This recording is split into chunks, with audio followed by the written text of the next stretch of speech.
start the video on stream, and this should... Bacon will be here in about an hour. Daylight savings is fucking him up, I think. Yes.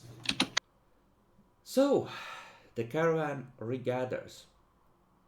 It takes you probably maybe 20 minutes to clear the road, make sure the fuel is strapped to the outside of chimeras, what can be salvaged, and everything is ready to go, and the Inquisitor pushes on. Does anybody have fatigue? I had fatigue 1. Okay.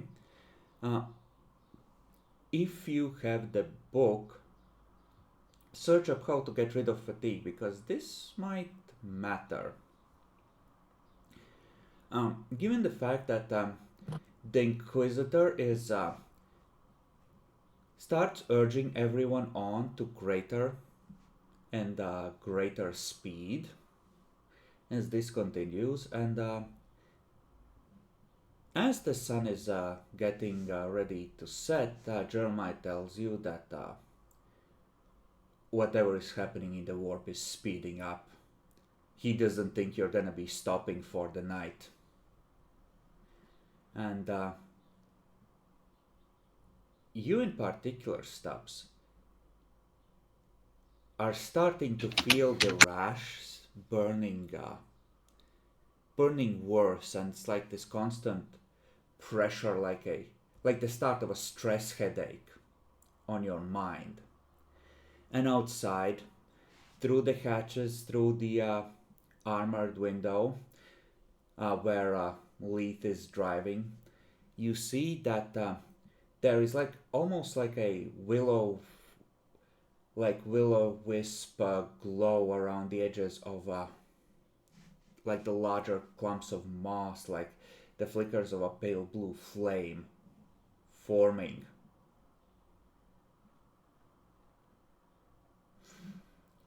As darkness falls, and it's almost like bioluminescence. It doesn't move the way ordinary flame would move. It's like those images of a fire moving in slow motion, right? Like some fantasy shows or sci-fi shows have that, like a shield generator harmonic when they make it all that flowy crap. It's like about 2 centimeters off of the surface of the moss. It's just like this aura around it.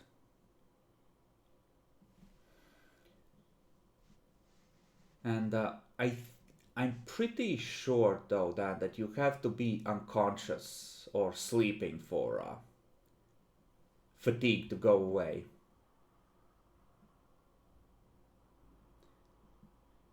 You can correct me if I'm wrong, but you can make me a toughness test with plus 30 to see if you get enough nap time in the Chimera to have it wear off.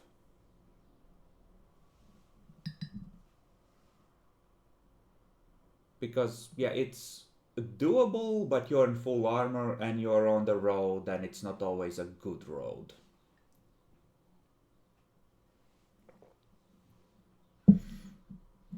Okay, here we go.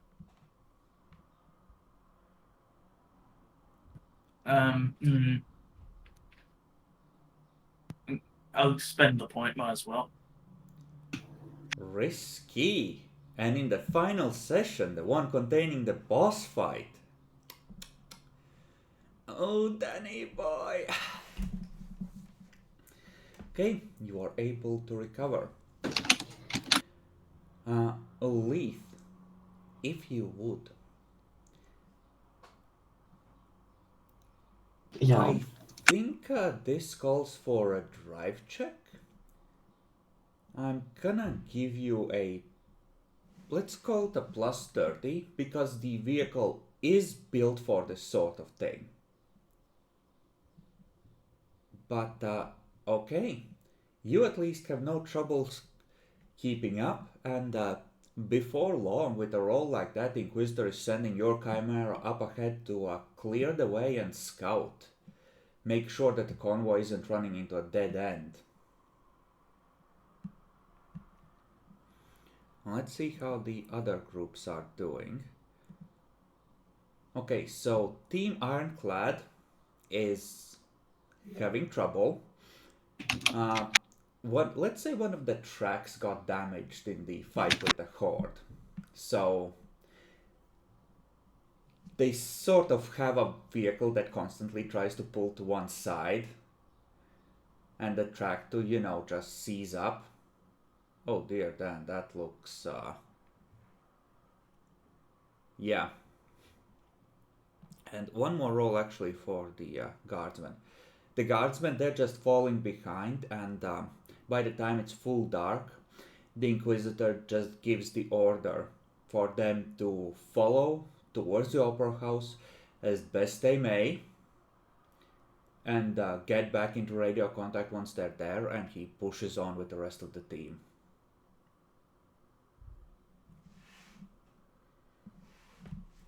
So, allocations. We're gonna say that Jock is up above, high above, where it's safe from any psychic effects in the Inquisitorial gunship, ready for coming in with air support and extraction the moment the psychic gun clears up. He's your path of retreat.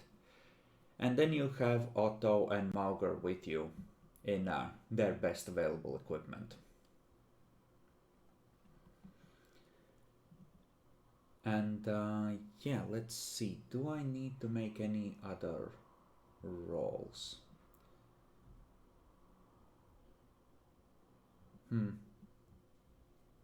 Are there any rolls any of you would like to make to try and perceive, think of something, etc., or you think might be appropriate for setting the scene for the final confrontation?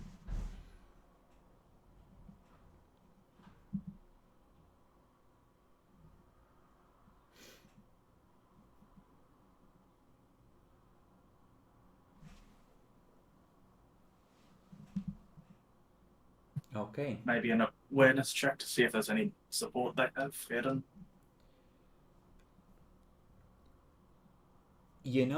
Support they have hidden.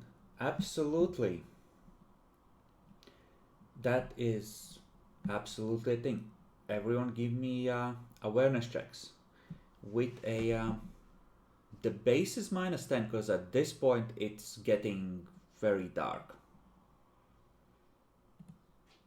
And you are looking out of the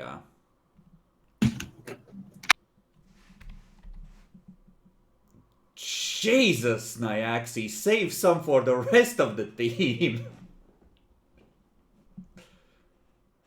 Okay, that was for Jeremiah.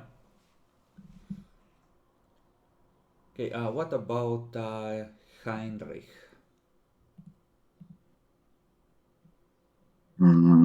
Awareness, you can roll even, like you will have a 2% chance.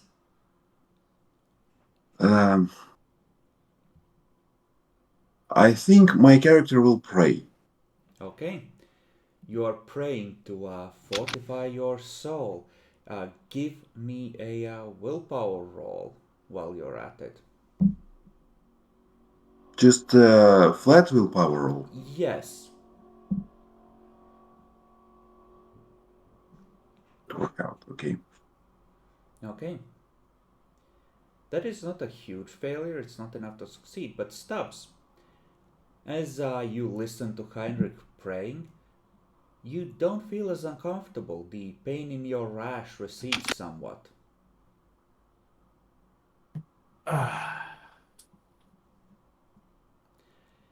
And Nyaxi, Leith with night owl eyes, notices several times passing low overhead the silhouette of a Valkyrie running without lights, keeping track of the convoy.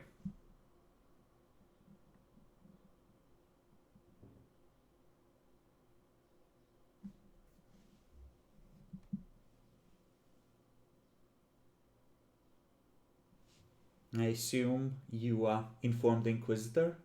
Mm-hmm. Okay. Of course. His orders are simple. If anyone has a good shot at it, with something that can take it down, which is probably the autocannons on the chimeras, take it. Knock that fucker out of the sky.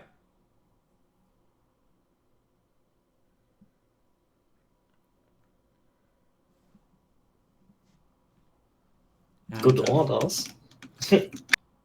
as you are scouting ahead, you are on the square, like the grand open area in front of the opera house. And at first you think that the place is horribly overrun, and then you realize there's hundreds of the spore zombies in the square between you and the opera house, waiting, almost having that effect of cat's eyes in the dark, but it's like this pale flickering of blue flame where their eyes used to be.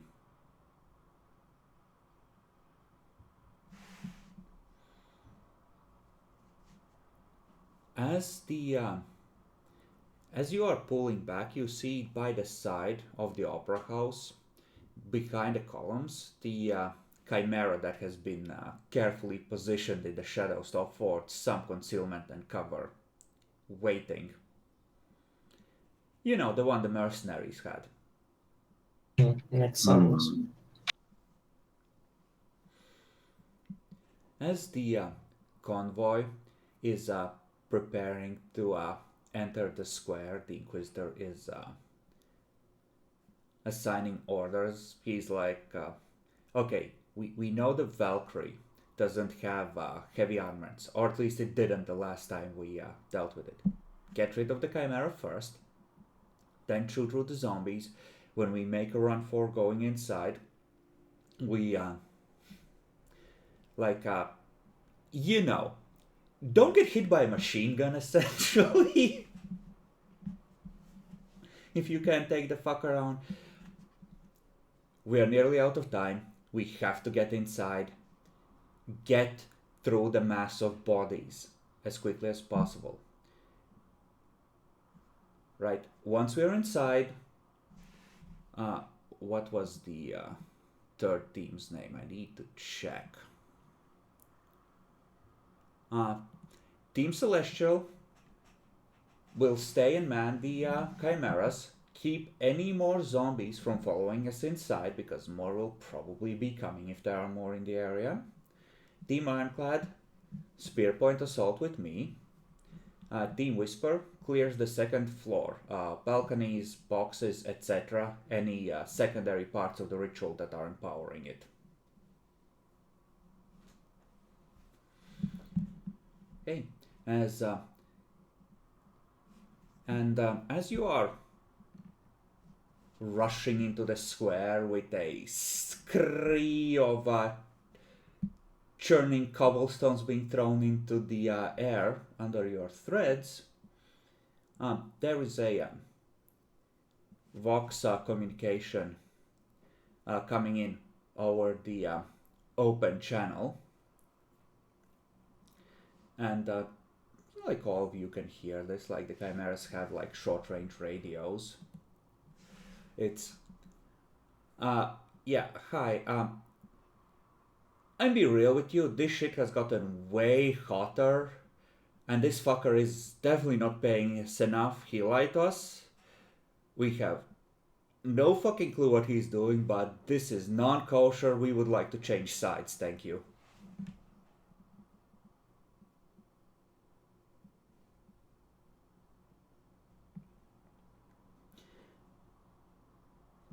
Any recommendations you would like to give to the team to throw your weight in favor of one way of handling this or another?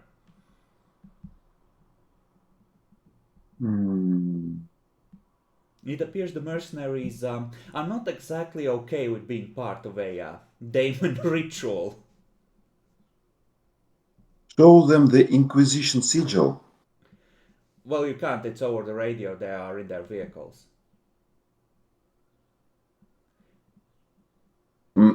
It's kind of like Get that one moment person where out of the vehicle and show them the sigil. There's a zombie horde in the way.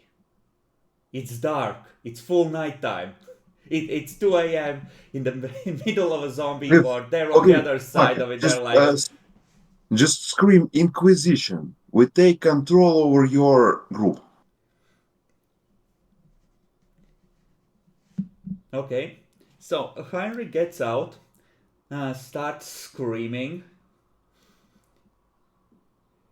Not get out, but scream by on the radio.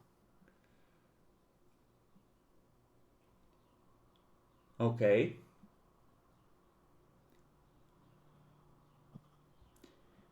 The Inquisitor walks as it.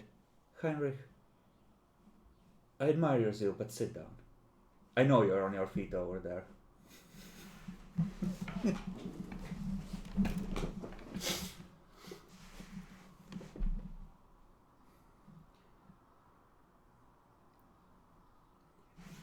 There is a moment of pause, and then the Inquisitor walks us over. Help us clear path to the Opera House. You will be arrested, interrogated, and your cooperation will be noted.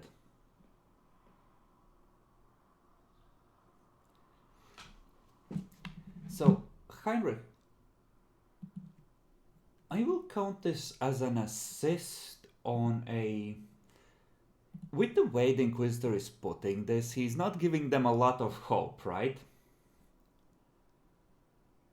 What would be the appropriate role here? I think command. This is like a straight up command, right? Like, I'm not here to bargain, I'm fucking in charge. I mean, it can be deceivers. No, we're not deceiving. Here's the thing, right? You chiming in, I'm gonna count it as a +10 for the Inquisitor. So it's roughly a 50-50 shot to see It's if... not a 50 shot. It's Well, it is for him, 63% because shot. he is the one rolling, right? Yeah, absolutely. So you're offering an aid, effectively. Yeah, I've split my roll. Well, with aid, you don't even roll. You just give a flat 10. Ah, sorry. Okay. But either way, that is sufficient. There's just this box. Like, and at this point, like, you're only trying to flame through the first corpses, right? There's just this, after like a minute of probably eternal discussion, agreed.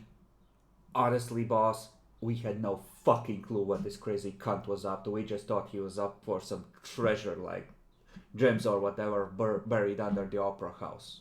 Wizard just responds to, shut the fuck up and clear path. So, for this part,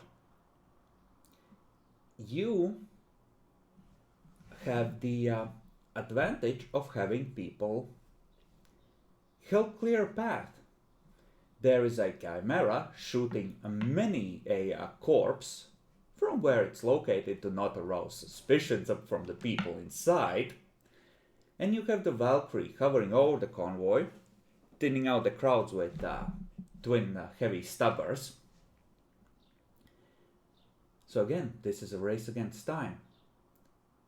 I'm gonna require a roll from each of you that you think might be appropriate for clearing your way through a mass of zombies. You are in the lead. You are the lead chimera.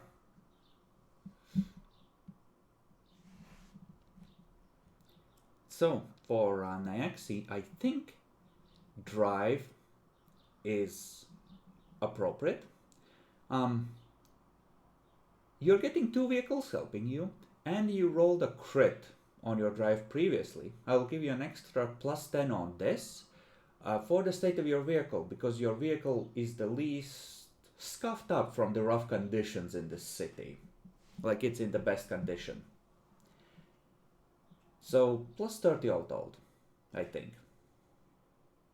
Okay. I'm gonna reroll that.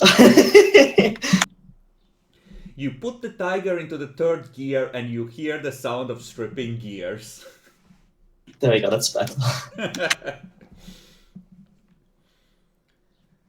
Okay.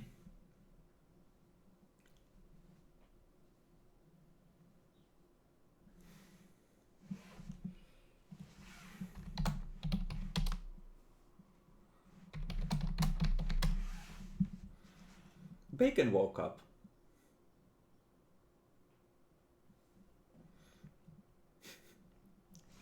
So, who wants to go next? Stubbs. Straight up ballistic skill. That's up to you. How do you want to go about this? I assume I'm still manning the flame up, burning everyone down. Absolutely, you can go with ballistic skill if you would like. A heavy flamer sounds like a plus 20 sort of roll. Since it's a very well suited weapon.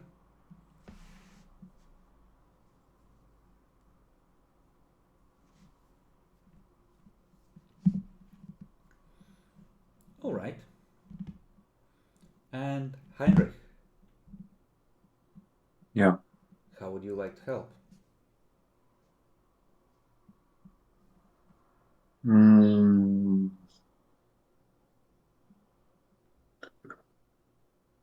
I'll open fire on the horde of zombies from the Okay. main cannon. From the main cannon. Okay.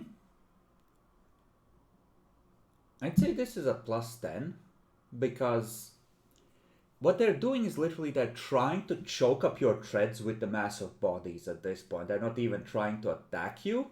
No one's equipped them with necessarily new stuff. Like this is literally just a wave of meat coming at you. Half aim, point blank. No, just roll it as a ballistic skill with a plus 10. This is not an attack.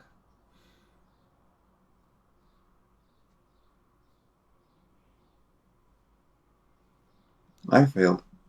Okay, and I assume you're keeping this. Yes, I'm keeping this. Okay, I think we should wait for Bacon to get on his computer and join in. Because he's joining us right for the most exciting part.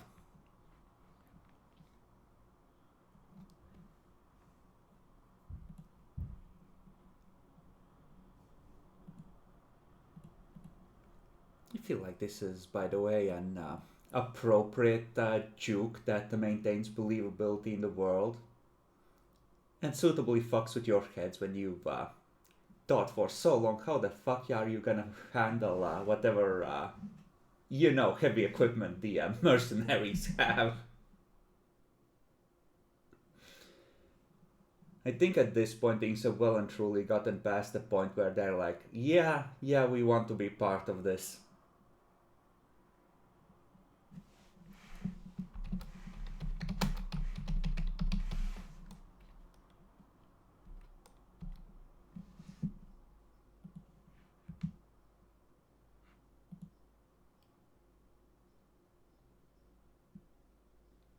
Why are all the people who are the human shield black, Dan? That's what I want to know.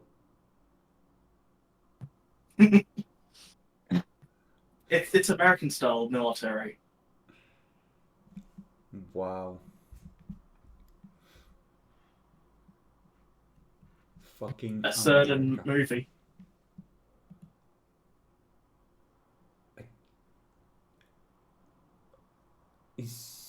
Is this South Park? It kind of looks like South Park. It is. It is South Park.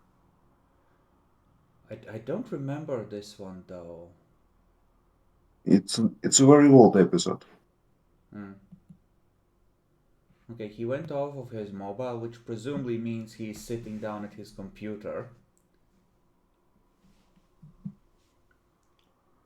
Guys, I think we should have a system where we don't have one person present. Someone just takes over the character temporarily. Well, yeah, but he's he's woken up, he's getting online. I was rolling for him earlier, but Bigger, longer uncut. Hey, let me take a look at what he has. Maybe we don't quite have to do it this way.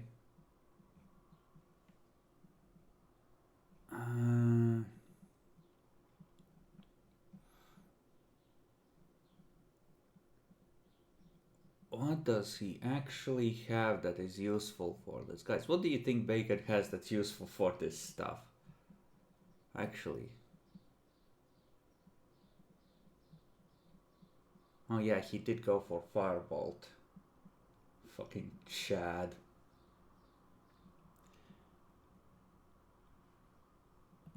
You know what?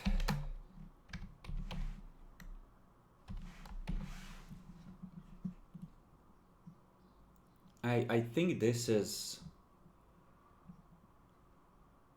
probably something I can do for him because it's the best thing he has. And we don't know how long it takes to start up his system. I have a feeling his computer is fucking ancient. It probably makes angry modem noises when you boot it up. I mean, there's a reason why you run Linux, is it to not have You the weight of shut the Windows. fuck up. I'm gonna use Windows and I'm gonna hate it. Anything else he gets to add to this? Does he have... Not really, it's just a +3, I think. So, like this. And that's enough for 2 firebolts. His to hit also sucks. That's psychic powers. Fuckers probably burn pretty well. You know what? Let's call it a +20. So he adds a little bit to it, just throwing flames from the commander hatch. Okay.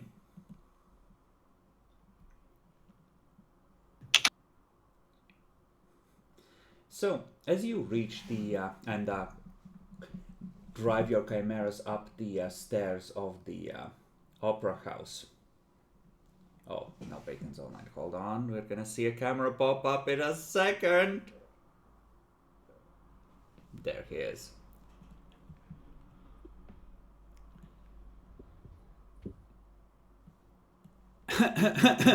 So as you see the as your chimeras drive up the steps of the opera house, you see the horde of zombies stop at the base of the steps, and they all start laughing.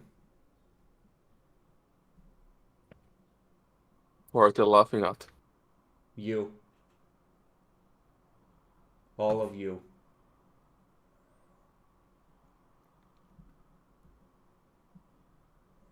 Okay. Good. If they're laughing, they're not fighting us, so that's good.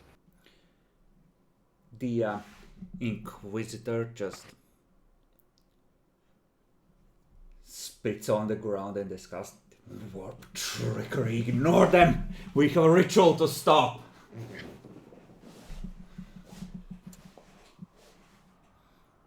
And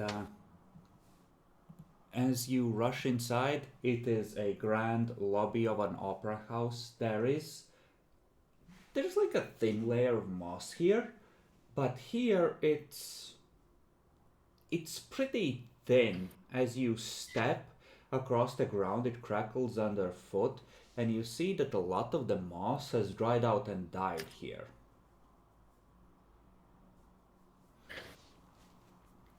To the sides, 2 stairways lead to the 2nd floor. The Inquisitor nods at you, clear the top, pulls out his plasma pistol, and rushes forward. And Cannon. do you have a preference for who should go with you, Otto or Mauger?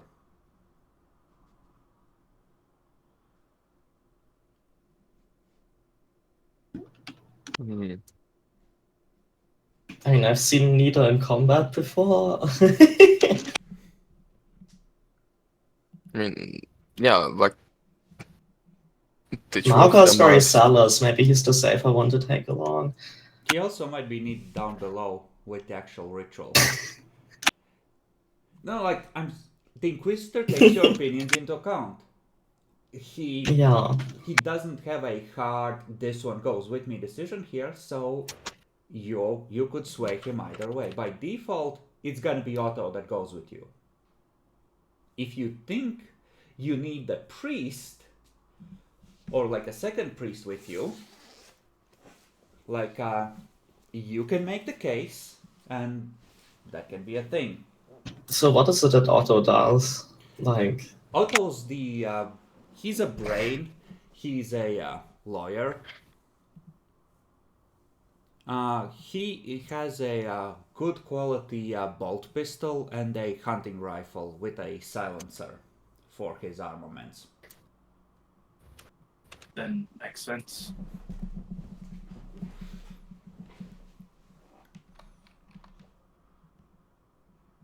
And actually, yeah, you would notice he's actually implanted with an auger array. So he has a built-in auspex. He's good at detecting ambushes. That sort of thing. Like, he's exceptionally perceptive. Mauger is, of course, a priest who does actually outrank you. So he could give you all the fearless thing, which is an exceptional benefit, obviously.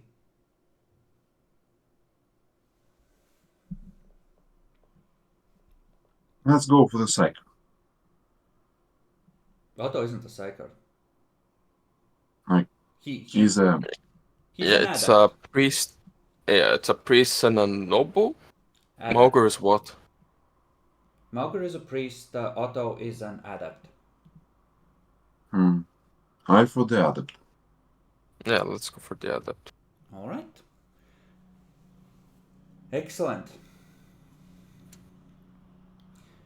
Then you rush up one of the stairways. Choose a side, left or right. Always left, right? That's the way you go. Always go left.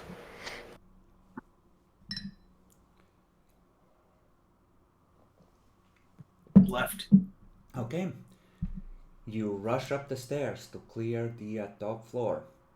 As you go, you see graffiti on the balustrade, on the columns, on the open doors. As you rush in, it's the left-hand side.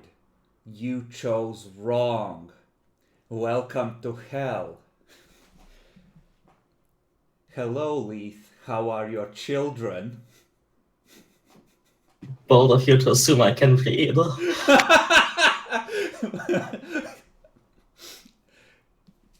That's a good point, but the graffiti are there all the same.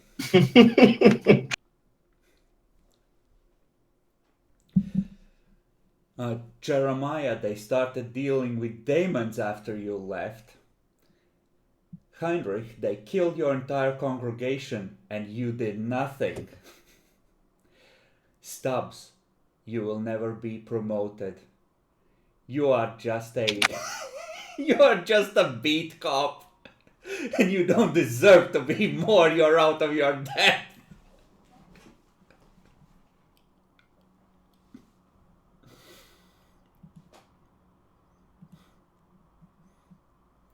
You see, like, an older piece of graffiti. This one has actually started to fade. And Jeremiah, it's like you look on the auspex, there's a little chrono tab at the bottom of the site.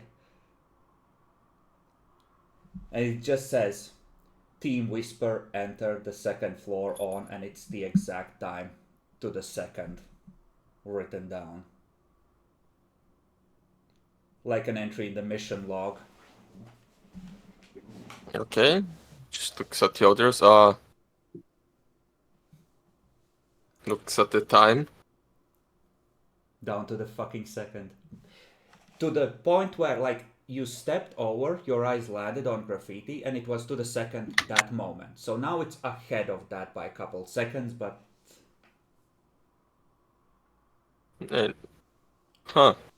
Neat trick. But that will not stop me. From Let's go ahead. You see an unnatural voice call you. You are lingering. You have to kill me in the next 2 minutes to stay on schedule, else you won't be able to help the Inquisitor.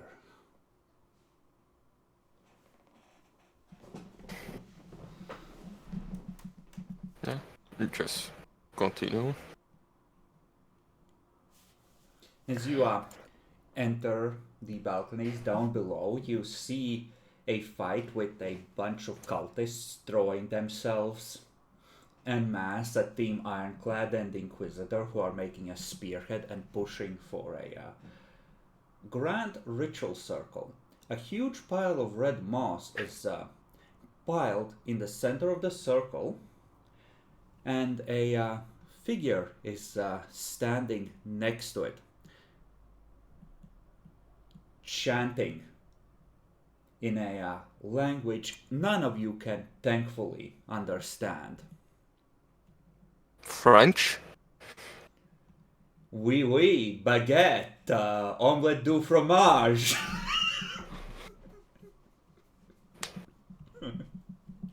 Disgusting. And you can feel it from here. I'm not gonna make you roll senescence unless you want to perceive the details of it. There is a telekinetic shield of immense power surrounding the perimeter of the circle.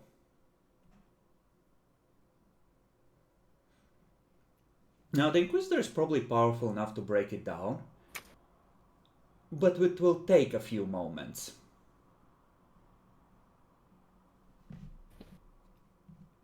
So we have to kill the things trying to kill the Inquisitor.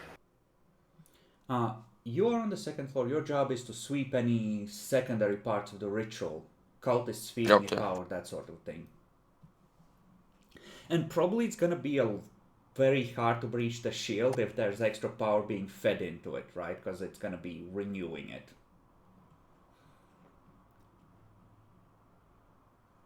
So, as you advance, you see a smaller secondary circle, and you hear snatches of conversation again, and again that smell of burnt paper and hot metal. And there are 6 cultists surrounding it, which is strange given the holy number of Zinch, until you see the one that has it's like one ashy outline of a hand and cultist robes on the ground reaching towards the circle. It seems like you are too late to meet the 7th one while he was still alive, and he has burnt out powering this, whatever it is.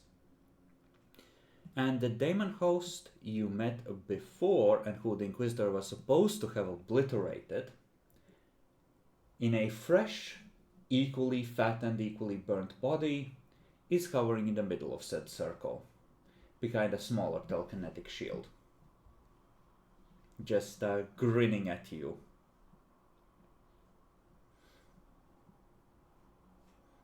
The power flowing through him and towards the main ritual.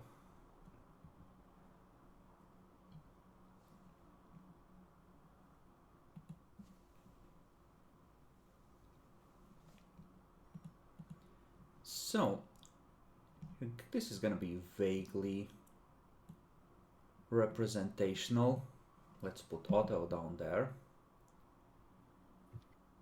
Okay, secondary ritual circle beacon. Daemon host is hovering inside behind a smaller telekinetic shield, surrounded by cultists you have to clear first.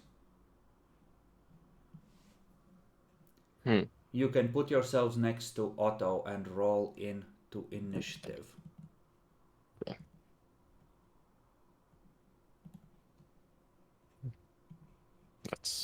south. I would be a bit far away, still visible, but I have the range now. This paranoia is +1 or +2? +2. Okay, then Otto should be at 6. And it is the demon host you saw before. He's just hovering there in midair in the circle, safe behind his bullshit, and you know, grinning at you. As you engage the cultists, he is probably just gonna laugh at this point. That, yes, excellent!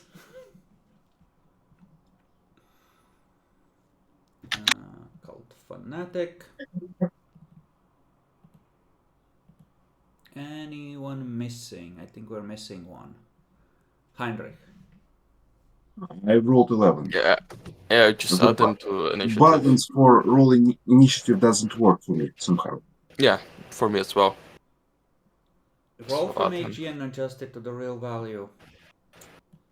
And you need to have your token selected. I'll add you manually, like... Yeah, add manually is easier. It just gets old doing that for the entire fucking season. Yeah, parts of being the storyteller. I have my own fucking sheets to handle. Look at this shit. Okay. Leaf.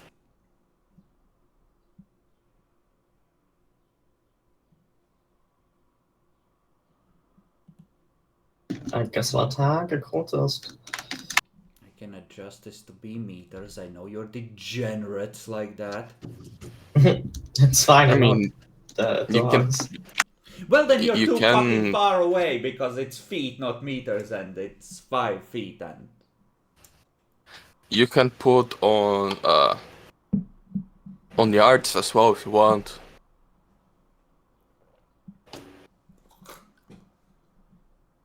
Oh,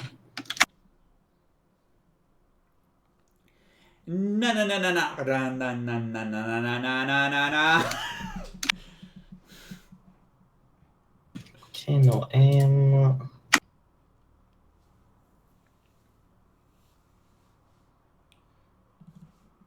That cult fanatic, probably gonna die horribly. You may proceed. Awful roll then. Yes, it is. They are not wearing armor, but they are toughened by the infections riddling their bodies. And brain, I have to count. Stop that. Stop short circuiting. And he is damaged. These are generics. They will go down once they reach criticals, though. Heinrich. Wait. He me have same bonus, so we have to roll off.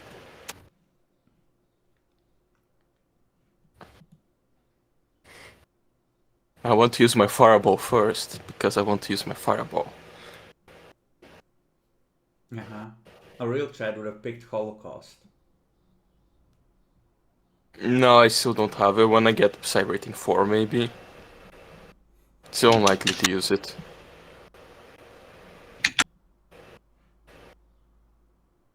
Okay, it looks like he stepped away for a second, so you're up, Bacon.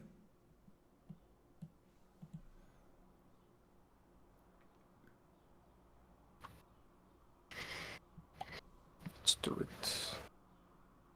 Right, so let's do Pyromancy, Psy rating 3. I need for a firebolt, I need 11. For every extra 5, I get another firebolt. Hey, a 9. Let's reroll that. Oh, what? You're gonna bitch out of this? Bacon! Yes. Bacon! So that's Wait. 5 How are less. you able to roll just 1? Oh, you roll all of them? I thought you could only roll 1d10. So, like, if you have the damage, you can only roll one of the dice. No, you roll the entire thing. Oh, okay. And you can cheat you I out thought. of chance to replace that 9 with more 9s. Like, what are you talking about? There 10, you 10, go. 5. So that's 11, 16, 21, 26. So that's 3 extra firebolts. Yeah, that's 4 total. Yep. Do I need to say the targets before I start rolling, right? You can assign them as you go, like, well, Okay. I mean, I did roll it that way for NPCs, but like, you can just say, like, when Yeah, one like dies, I that. switch to the next, that's fine. Yeah, that's going to be the order. T1 lead is killing because apparently there's no shooting in melee penalty, Yeah, and no. going down. If you want, you may attempt to breach the shield and free the Daemon host early. No, we're not in position yet. So let's first kill the odds. They will fuck us up. So, 1, 2, 3. Okay, so 3 successes. It's 1 to 10 plus 5, I think. 5, yeah?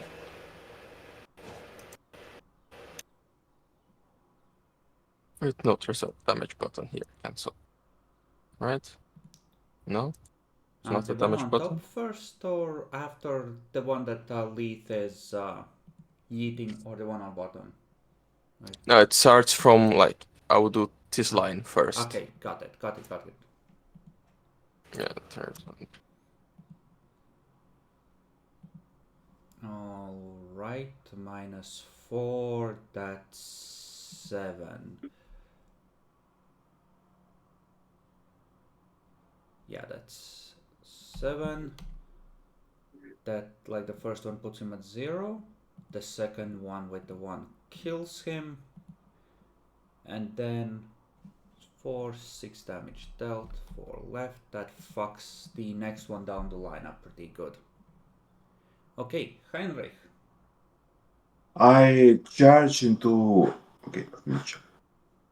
Into guy who is standing next to the leaf, Okay. and then I hit him with a chain axe. Smack-a-doo. Fuck. Hit. Half aim or no aim? No, charge. No aim. Stop. No aim. Charge. Bacon, Plus roll 10 your modifier for Voidborn leads being potion close. for faith recovery. Oh, yeah, true. Okay.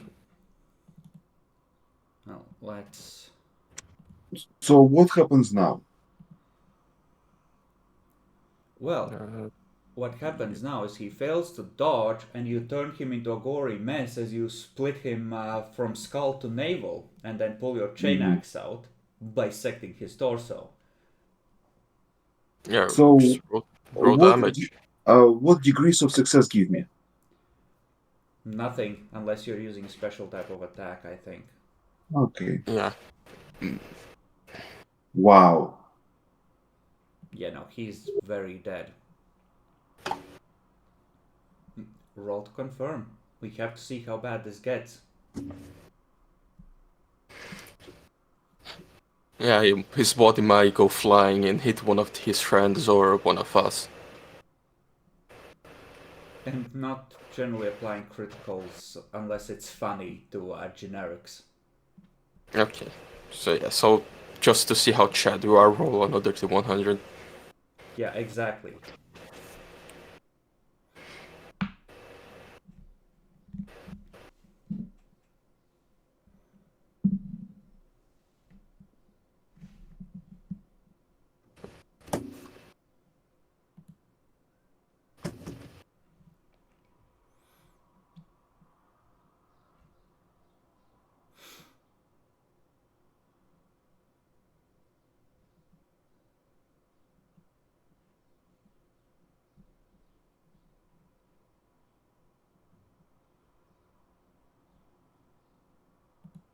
Is everyone just quiet?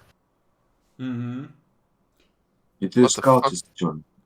Literally just press the body 100. You don't need to click the No, damn yeah, thing. you got a 10 on your damage. You get a crit. So you can roll 1d100 to confirm your damage. Your crit damage. Ah, I need to reroll D100, sorry. Yeah. You need a 56. Oh, sadly you didn't. Not a 61. Chad. Faith not strong. Okay. Then it's the cult fanatics. Well now. The Daemon host looks like does a quick glance evaluating the battlefield. Leave the psyker. Kill the assassin.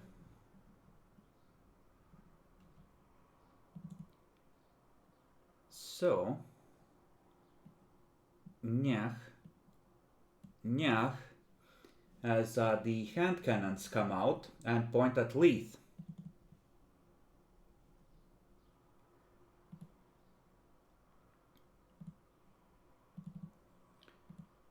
Can this one get a better shot?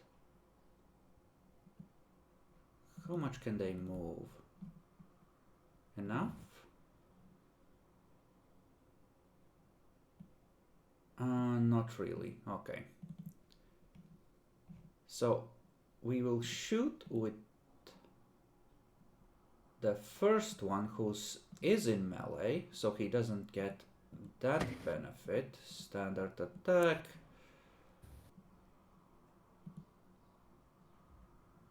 Pew. And then we have 3 that are actually in a good position to really make you regret today. Goodbye, Nyaxi.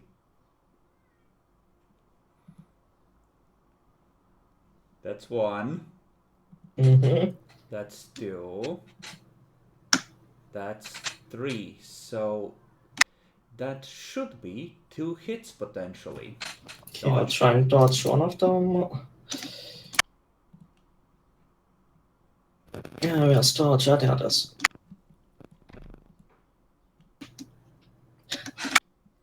Okay. And the other one slams into you. So 35, Okay. that's right in the torso. So 6 damage.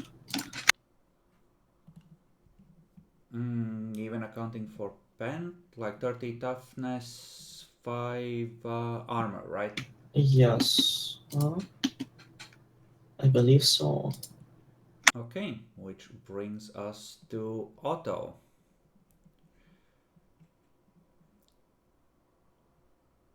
Okay. Is this a bolt pistol or a hunting rifle sort of situation? This is probably a bolt pistol sort of situation, honestly, if ever there was one.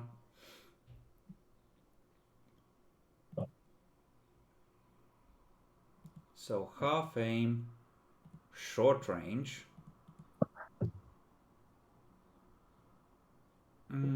But he would lose out on that. But who cares, right? This is not the time to save ammo. And minus... No, not minus, because they are not in melee. They were careful not to be in melee. He will expend one of his fate points to increase that by 1 degree, so both hits on the semi-auto attack hit. Hold on, I need... This is staring, I have to write it in as 2d10 keep 1. Damage. Pen's not listed, but doesn't matter for this. So, minus 4, that's 7 and 9. That's enough to blow one of these fuckers away. He's just gonna stay right there out of melee where it's safe. Ish. Stubbs, you just hear him muttering, fuck, fuck, fuck, a fucking Daemon host. Fuck me.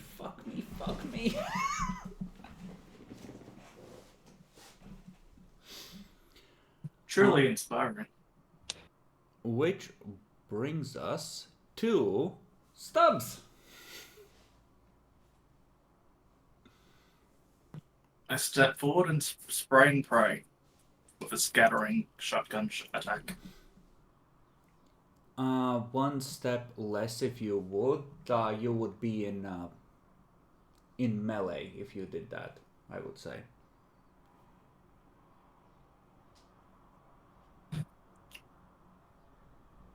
I mean, I don't mind being in melee range if I You can can't use buff. basic weapons in melee, is the thing. Oh, okay then.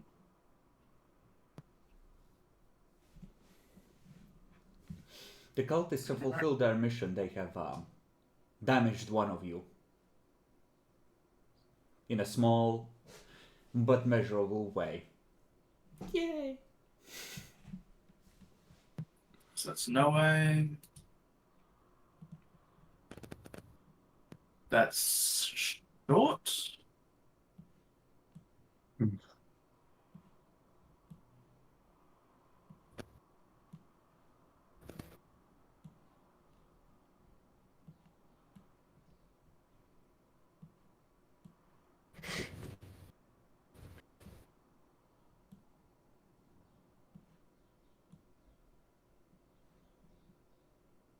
Let me just put some shit down there so it's a little more lived in. You know, as a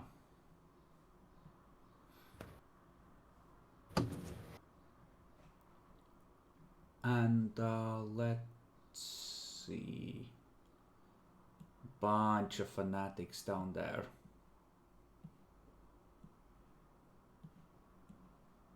Doing fanatic things. You know, bio-lightning, crackling, that sort of thing. And since this matters and you are within the splash zone, should this go horribly... Oh yeah, definitely. Did you account for shooting into melee range?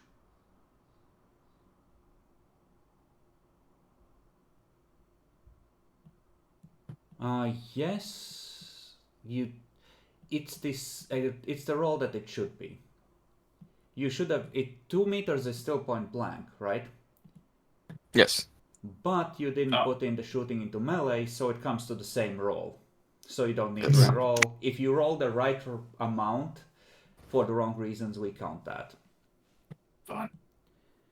So that's 2 extra hits, and then 2 extra hits for scatter, so 5 total. I think that guy is probably... Oh, actually, this works out great, because it's the same amount whether you're hitting this guy or this guy. So, once this falls, you can apply the rest of the hits to the one right behind him. I will allow this, because there's no difficulty increase.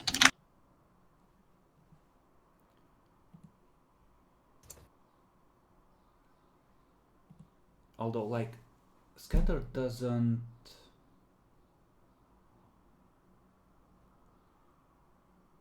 Hold on, I'm trying to brain. It's hard. Roll to confirm for the crit if you would.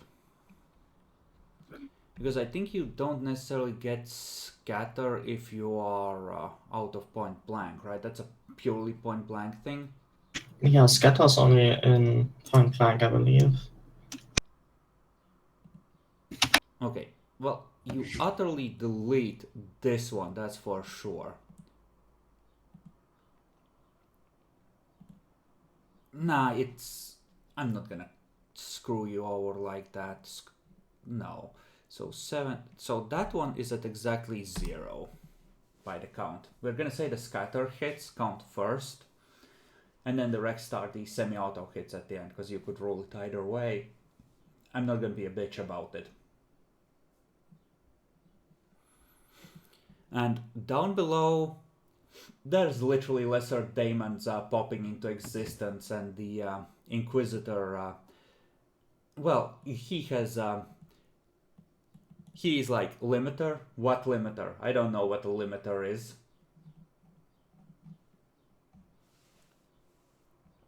So, the question here is, perils? Here we go. Yeah, that's 2 9s. That is 2 9s.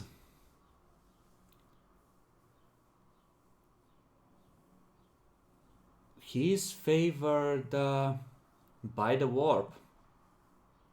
So he rolls twice for phenomena. Ho ho ho ho ho!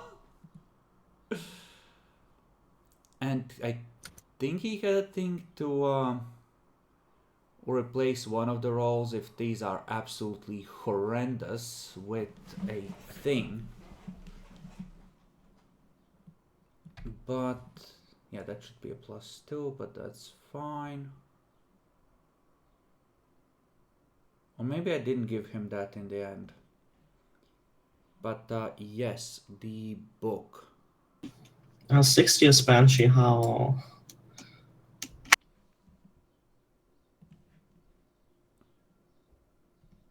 Two questions. Is it something that would cripple fighting ability, and is it something that reaches you? Those are the only things I care about. The rest we can safely ignore. The Banshee Howl affects everyone within 1 kilometer, and it might make you deafened for 1d10 rounds if you don't make a toughness test. And 72 would be Warp Madness, which would be Worse. worse. Okay, what's the test to not get deafened? Flat toughness. Alright, roll flat toughness or be deafened for 1d10 rounds.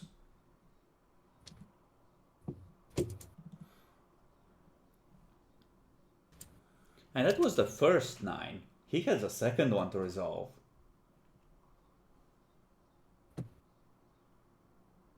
Fuck. GG.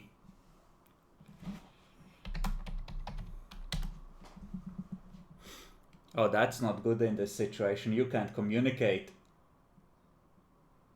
We basically all become Komi-san. Uh-oh. Uh-oh! Oh, that's perils. I said I'm going to take my Easter What's family the break. 100 for? I declare that all my actions will be firebolts. Got it. Excuse me, what's rolling E100 for? That's... Inquisitor rolled 2 9s. Which means that he has to roll for phenomena twice. And he rolled above 75 in both cases, which means we go on to the perils of the warp table. Okay, I have it open. Okay. 63 is Dark Summoning. A lesser daemon pops into existence, but within 3d10 meters of the cycle for 1d10 rounds, so until it is slain. And it goes after the cycle. Oh, so another one. You know how it is. Yeah, I played Rogue Trader. I know how it is. I fed the Idira to the fucking Inquisition for that shit.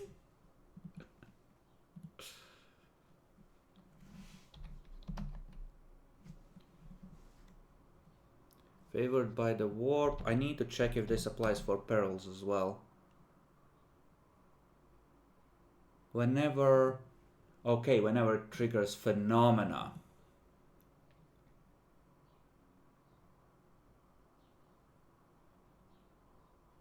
Mental Fortress. I made a note to myself to check book for that one. So that is some kind of special crap that I need to check. Mental Fortress. Okay. Okay, that's for resisting psychers. Yeah. Okay. So down below, like a singular lesser daemon of Nurgle pops out. He's like, "Oh, what the fuck is this shit? What is Zinch up to?"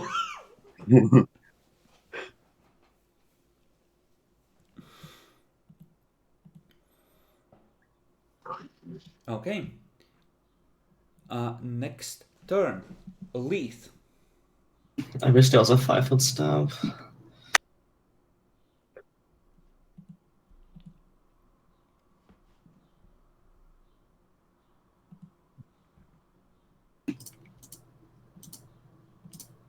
No aim standard.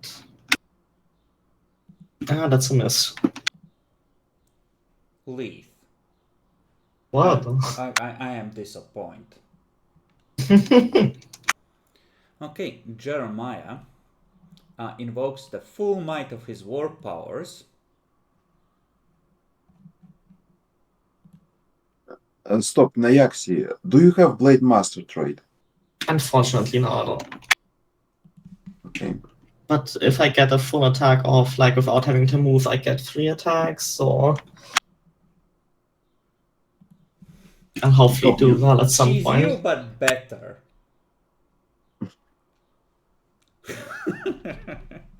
Well, I had lots of utility stuff to buy. Don't we all?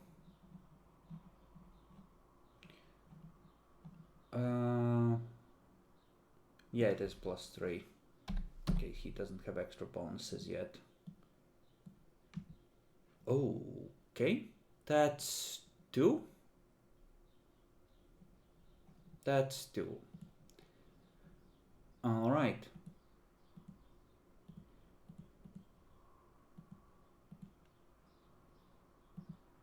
Yeah, that's 1 hit.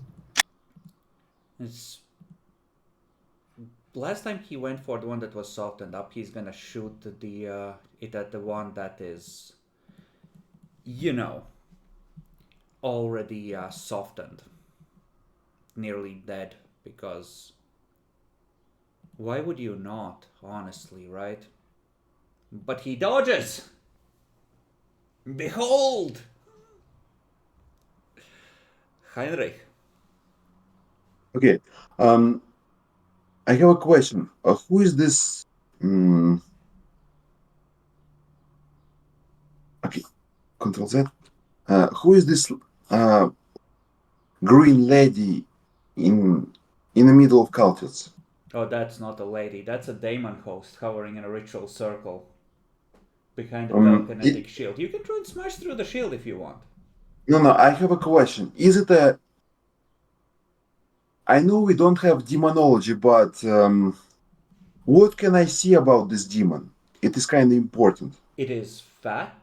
It is skinless. It is. It looks like it's been burnt, and it has hundreds of eyes opening and closing all over its body.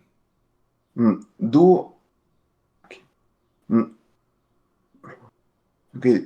Can I identify if it's a melee demon or a ranged demon? Basically, do I see a giant claws? It definitely has claws.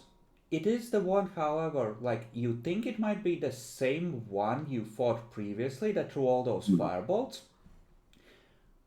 Just refleshed in a new body.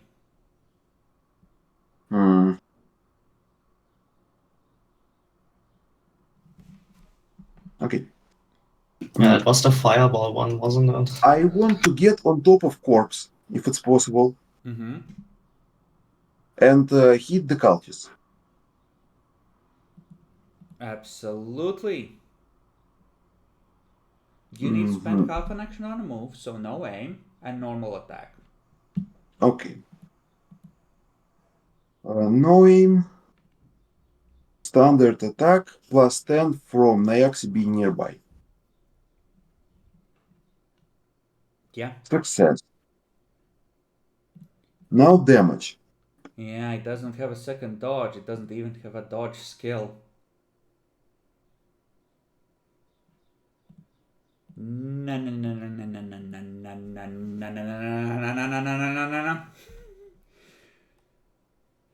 So 10 damage. Well, you actually dealt 6 after accounting for toughness. But you did do damage. And then it's the cultist's turn. Guess what? Naxi. I mean, only one of them gets point. No, actually, it's too far away.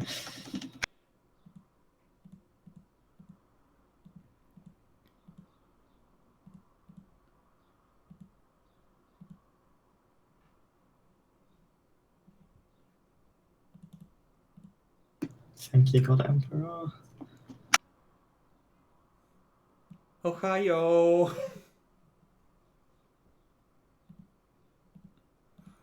No aim. Point blank. Standard. Pew pew. Okay, I'm gonna attempt the dodge. Should I reroll that? Probably. Wow, that's a very high dodging skill. Yes, I have +10. Like on I that. said, she's you, but better. I wouldn't say that. I mean, There I we can go. say we do different things. That's true.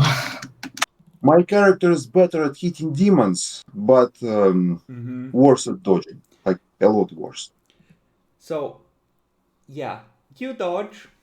The shot goes wide. It would have been 10 damage with 2 pens, so another 4 getting through. That would have sucked. That would have put you on the edge of criticals if not in them. Yeah, I mean, I would have, if that second dodge had failed, I would have been like, oh yeah, I'm gonna heal 1d5 wounds with a fate point. Uh-huh. Then it is Otto's turn. How does Otto feel about this?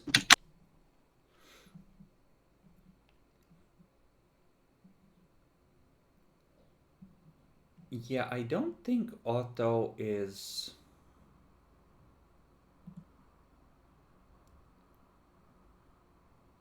yet technically not in melee.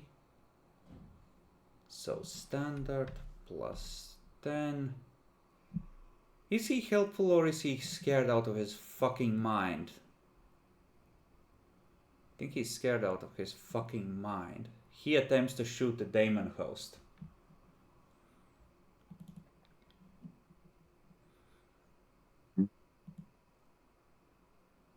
And smacks into the telekinetic shield.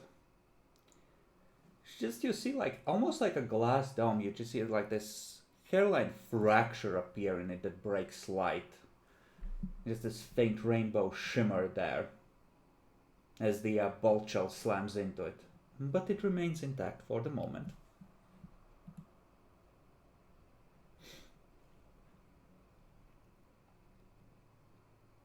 And Severus. Stubbs. I change weapons. Would I be able to move to below the demon hat host and whack it with the club? Do you really want to get into melee range with no good weapon out? That'll. Well, what I want to do actually is go here. Actually, Like right here, yeah, that's fine. and bang it from there, so I can add bonuses to other people.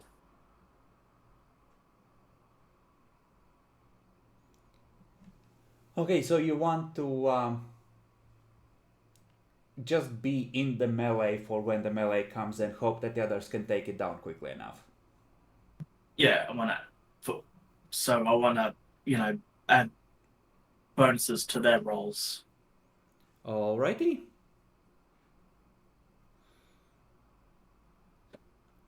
Congratulations, Bacon. You cast Firebolt and you got a kill.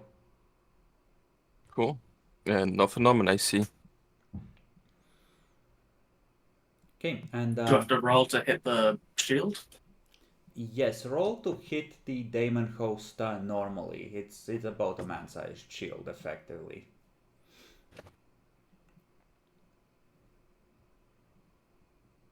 Jesus. Okay. It is the end of the round. The Inquisitor slams his full psychic might into the big shield. Another 9. Team Ironclad is having a bad time. There's like 5 now lesser daemons down there.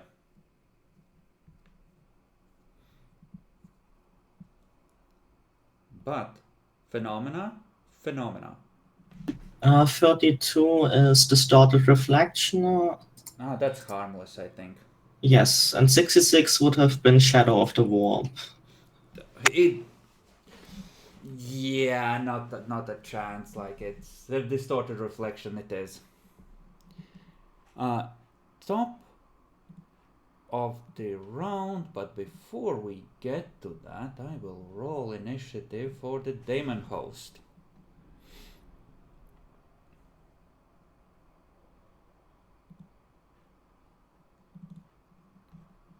Because he can voluntarily drop his part of the shield. Should he choose to? Leith. I'll attack the cultist. Human I get- blunder him. Well, I'll try. Okay, I get plus 10 from ganging up, but minus 10 from 2-weapon fighting. That's the first attack. I'll just... This is starting to look like a The second build. attack. And then for the last one, I have to roll the other weapon. That also misses, but I get one hit. You think you get one hit, but Probably. you get one hit. Fuck. 11 pen 2.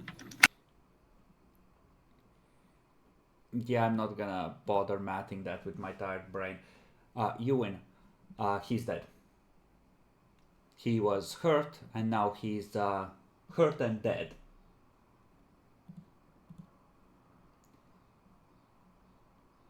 Now then, you roll the crit. Would you like to move 1 square for free? Yes, here. Then you may do so. Or can I move on to this one? Absolutely. Okay, I was just still in the mind of, oh, you can't 5-foot step onto a dead body like from Pathfinder. Nope. Jeremiah.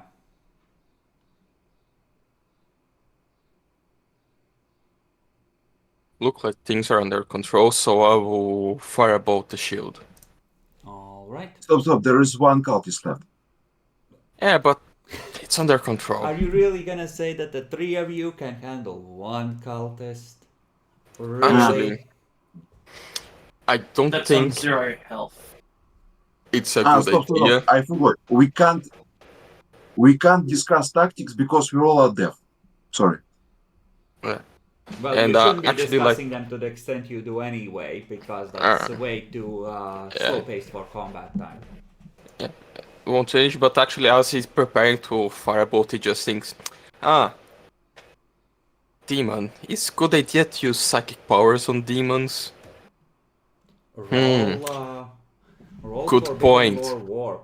Like, down below, you literally see the Inquisitor trying to bring the Hammer of Thor down on the big shield and melt everything, so... Yeah, but Inquisitor's a Chad. I'm not, so let's be safe for the last fight. He just grabs the pistol and shoots it. Okay. Yeah, down below, there's like 5 minor daemons out now. Team Ironclad is having a very bad day. If you wish to devote any attacks or shots to try and help with that, you certainly can. Right, the red dot is plus 10 on single shot, right? Or Yes. on half aim? On single shot. Okay, so that's plus 10. Hit. Okay, roll damage. The shield looks like one of those eggs when you beat it to shit on a table, you know, like a boiled egg, before you actually start to peel it. It looks like it's ready to come apart. It is barely holding together.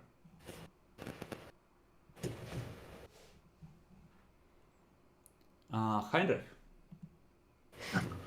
So since Demon hasn't broken his containment yet, He has uh, not. And you haven't broken in either. okay, I want to move in this way. First movement here and then movement here. Is it acceptable? Absolutely. You have enough movement to do that with a half action. And then I smack the remaining cultist with a chain axe. Okay.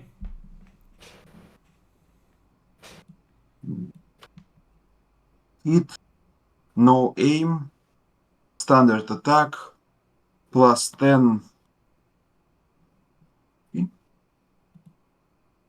Success. Now rolling damage. I think this one didn't roll a dodge yet. So, Okay. let's see if it thought no. 11. He is very much dead.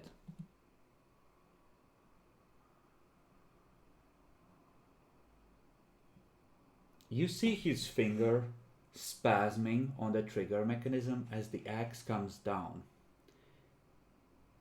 You can direct the shot where you please as part of his crit failure on the dodge. If you wished, you could direct it into the shield around the daemon. I want to direct it into shield. Alrighty then. I will... See, I was going to suggest Leith, but...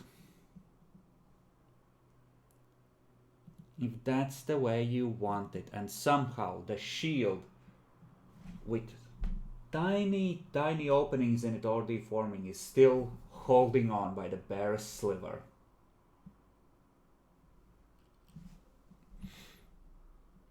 Which brings us to the daemon host.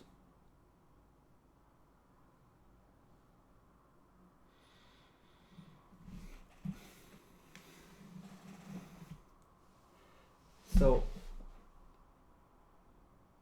you see him.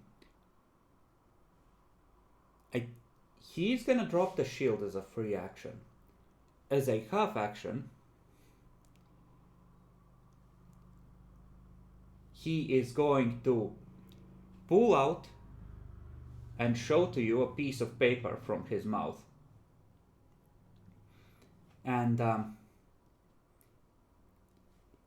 it's gonna say to those of you who are able to read and be terrified by this, exactly on schedule, your Inquisitor is ready to make the final sacrifice for the ritual. And down below you see the Inquisitor in a fury hammering through the shield to try and get at his target.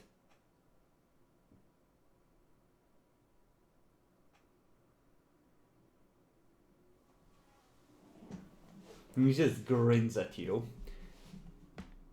And then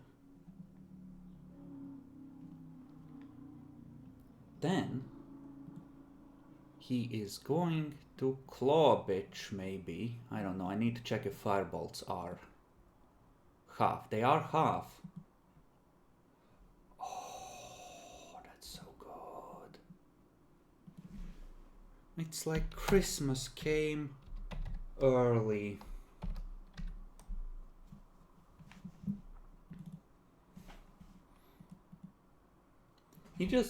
There's a brief evaluating glance, one look at Leith, almost casually dismissing her. And he focuses on auto. These are all gonna go on auto. Oh, lovely phenomena. 47 is Bloody Tears. Actually, hold on. I think they're unaffected by phenomena, so they get just fucked themselves, like they take damage.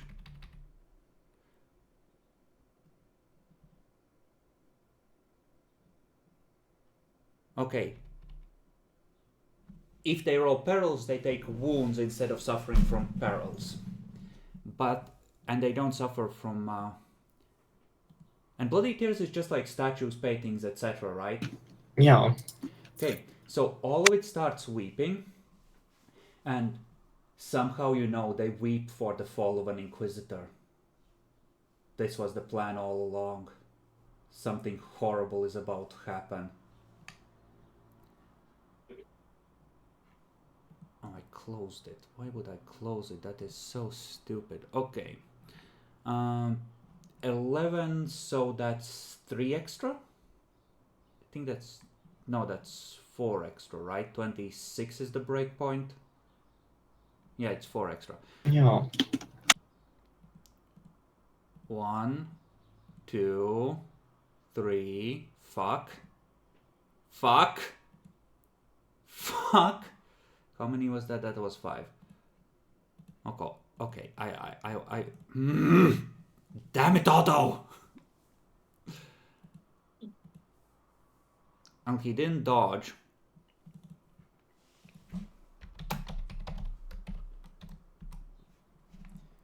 So that's 8 with no pen. Otto takes 1 damage.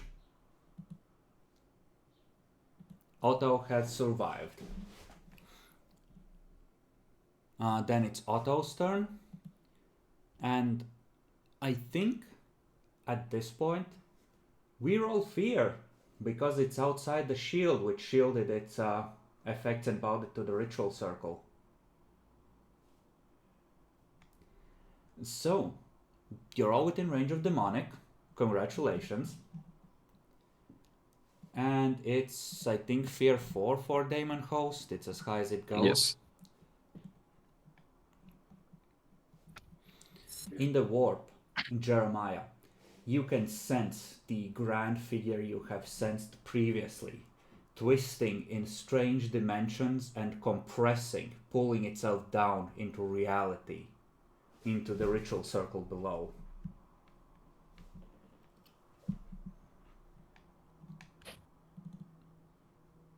Don't need that, that's the wrong... Hey. That is fucking good. Yeah, sad that it's an autofill for everyone, right? I am not sure. Well, we're playing with soft crits, right? Oh, Otto is fucked, by the way. Doesn't his fearless I will give immune? you an additional -10 on the shock table because it is within 5. I should reroll that. No, actually, it might get wells.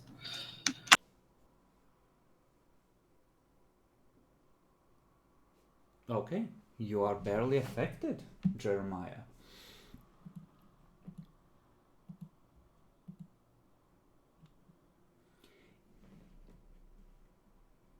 Yes. Give me a Cynicians while you're at it, Bacon. And that's healing, Nyaxi? No, that's insanity points. Ah, excellent, enjoy. Yeah, I'm frozen by terror, by the way, until I snap out. Okay, you do not yet perceive the strictures of the grand ritual being enacted here. Okay, but it's what is like 110-ish, 19 What do you mean by that? 19? on the shock table. How many? 19. Above 1. Yeah, 109. Oh, 109. That is fainted dead away. The character kills over and remains unconscious for 1d5 rounds. Oh. And once he wakes up, he is still at the -10 until the end of the encounter. The character gains 1d5 insanity points. 1d5 rounds, okay. So Otto just kills over for 2 rounds. Severus, how badly affected are you? 49. Anything? You cannot willingly approach, but you can act normally and you gain an insanity point. Okay, what do? Can I move here? Will he attack with opportunity? No, since you're moving within his threatened area, I think. Yeah, there's no. It's only when you disengage. As long as you're within range, you are engaged. So you can just move around him. Okay, well, I'm moving around him because this is a bad position now. Jeremiah, the last person to be in the way between you and the daemon has stepped away. Its eyes lock on you. And there's just this knowing grin, like it knows that your psychic senses are slowly, but too slowly telling you what the catch has been here all along. Can I spank it with the club? We'll attempt to anyway. Absolutely.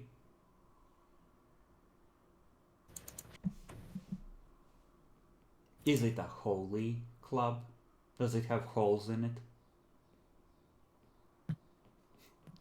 It's only sentimental value. It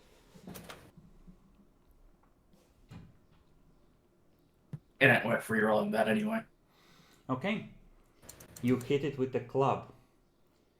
It snaps at you. The club slurps into its body. And it mouths, "Sacrifice accepted." You see the club burst into flame.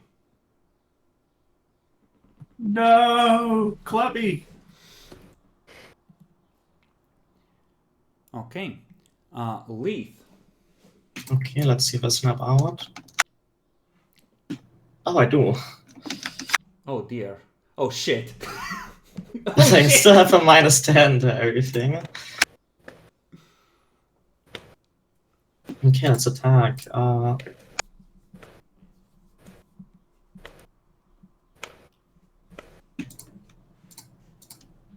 Let's see, standard, -10. The other two are also in melee, right? Stubbs no longer has a weapon to effectively threaten with. Makes sense, so just +10 from Heinrich. Yes, exactly. Okay. Then one attack. This one misses. And the third one is like this. I think you can't combine a melee attack with a psychic attack because they have both the attack type, right? That's how it works? I think so, yeah. Okay, good. Just checking. Oh, fuck you, Nyaxi. So 2 hits, 1 sanctified and 1 chainsword.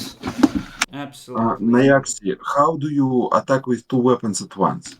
2-weapon fighting talent. She's you, but better. I have Yeah, a bunch of my that's- talents went into fighting with 2 weapons. Nyaxi built to be a human blender. The assassin tree has a lot of 2 opponent, 2 pistol fighting as well, right? He attempts to dodge the sanctified and fails. Okay.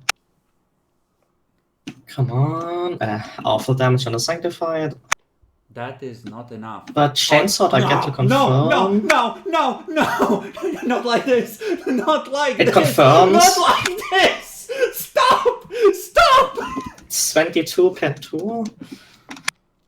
You deal 12 damage. Cool. Okay, Jeremiah.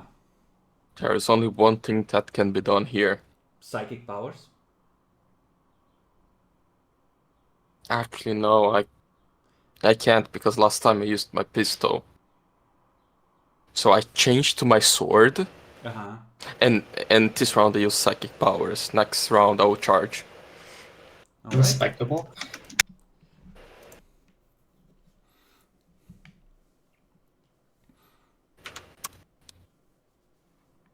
No 9s, Disgusting. and that's 1 extra.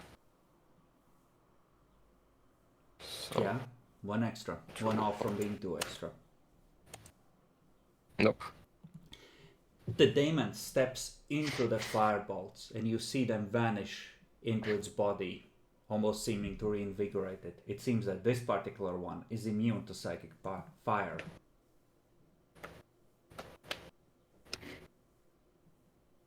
So he used his reaction to go into the fire. It's flavor, Bacon. He chooses to willingly make it easy for you to hit him. But like it's But on my own also head. he used his reaction to, try and dodge the Sanctified Mono Sword and failed. Okay. Heinrich. Choppy, chop, Alright, chop, chop. Hit with the chain, swords, half aim, standard attack, plus 10 modifier. Yes. Do it.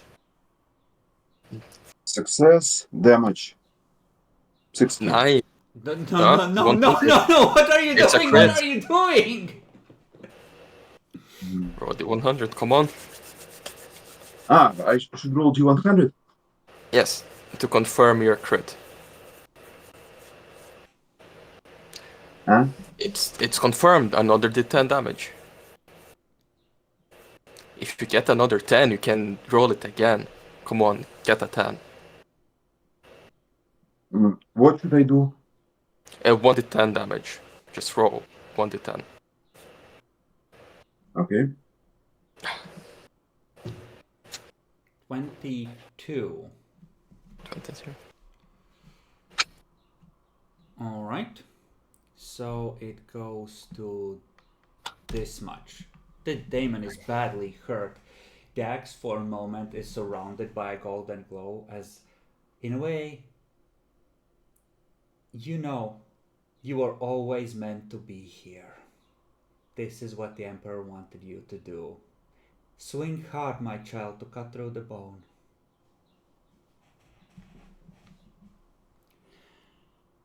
Which brings us to the cult fanatics who are all dead! And the Daemon host just turns to you, just pure anger, mouthing something. You can't make it out. He's not being clear. He's practically hissing it. But hell, you're still deaf. You don't give a fuck. However, well, guess what the two of you won for yourselves? These are gonna be split between Heinrich and Leith because fuck you guys. That's fair, that's a 9. That's fails.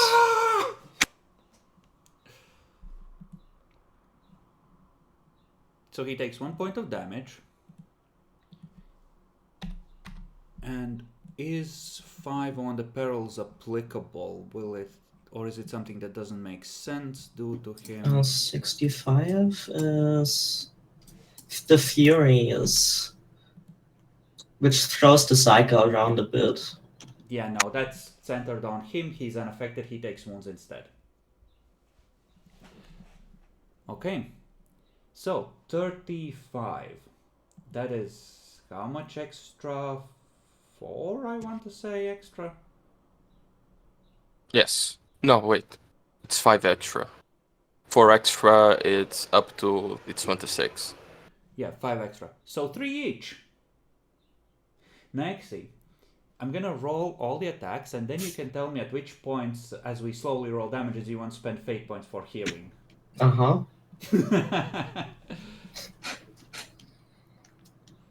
You made him bleed his own blood. I don't know what you expected to happen here. Well, I'm expecting him to hopefully not heal. Okay. You. It's a hit, okay. You. Okay. Yeah, I'll try to dodge one of them. I do dodge one of them and I'm spending a fight point to heal. Once? Yes. I'm healing 4 wounds. And getting hit for 9. That has no pen, right? No. Okay, then it's 1 damage. Okay, and these are on Heinrich. Zenith, you should pray more like the priest. Yeah, it's your lack of faith that dooms you. It took like one. You're constantly obsessing about your children, woman. You don't have any children. Show some What? faith. I took one damage like Otto, I didn't even faint. Okay, Otto spends one of his second turn unconscious. Next turn he's up. Stubbs. Well, I can't, in good faith, just punch it. So I'm gonna disengage behind Heinrich here and get ready my shotgun. Okay, hold on. That sounds like you stepped away. Like a bitch. How does primitive interact with modern armor? Armor points are doubled. That is disgusting. Well, it doesn't hit anyway, so it doesn't matter.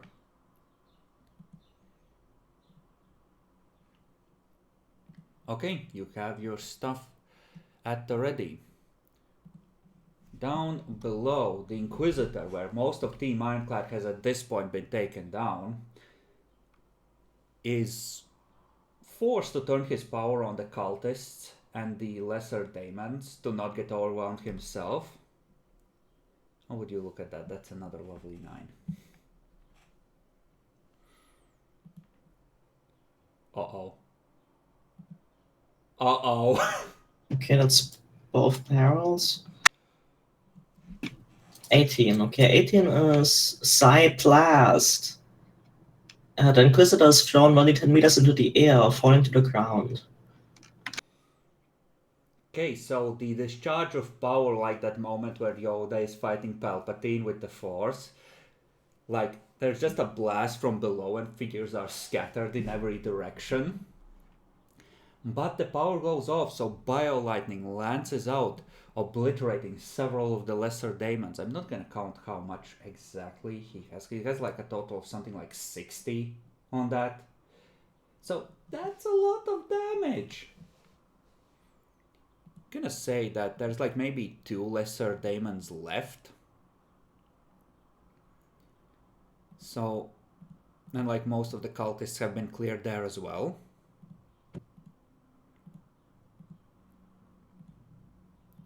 So I think that it's appropriate to say that it's roughly in that state with the Team Ironclad being out of it as well. That makes sense, right? With the intensity of the fighting down below.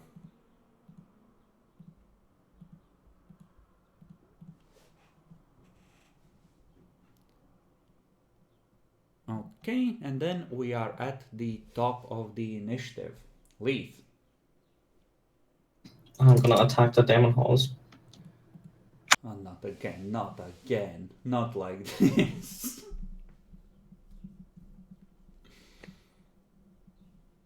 Okay, no aim. Standard.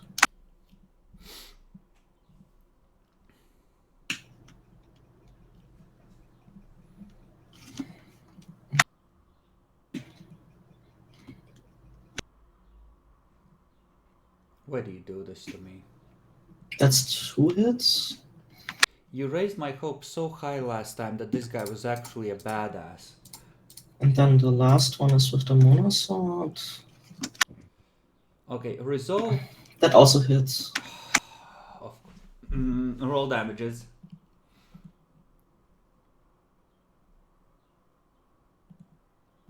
Okay. And the mono sword takes him to -6. -6 with the mono sword was 0-3. That's the head. Rending critical.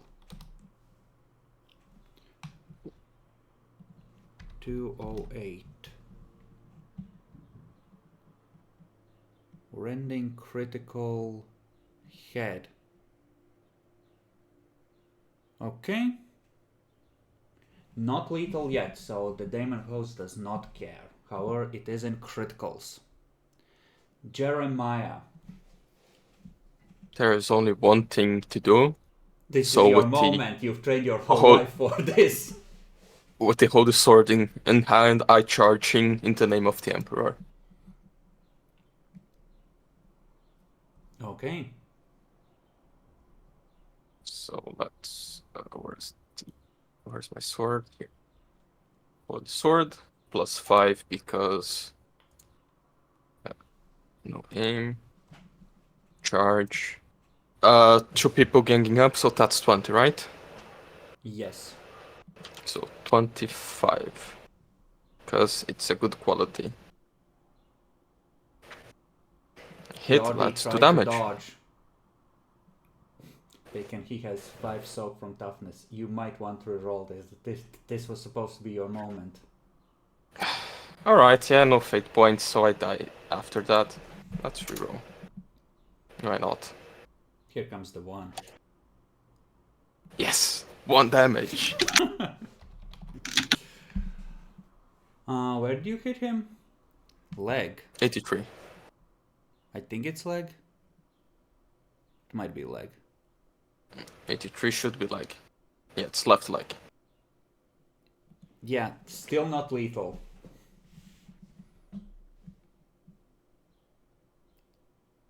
And Heinrich. The Emperor wanted you to be here. You were meant to do this.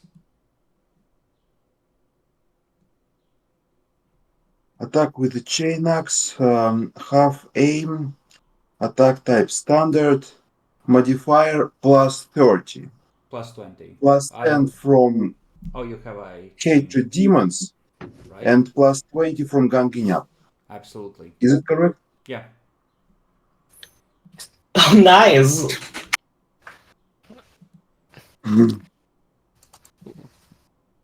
I'm rolling damage. Yes.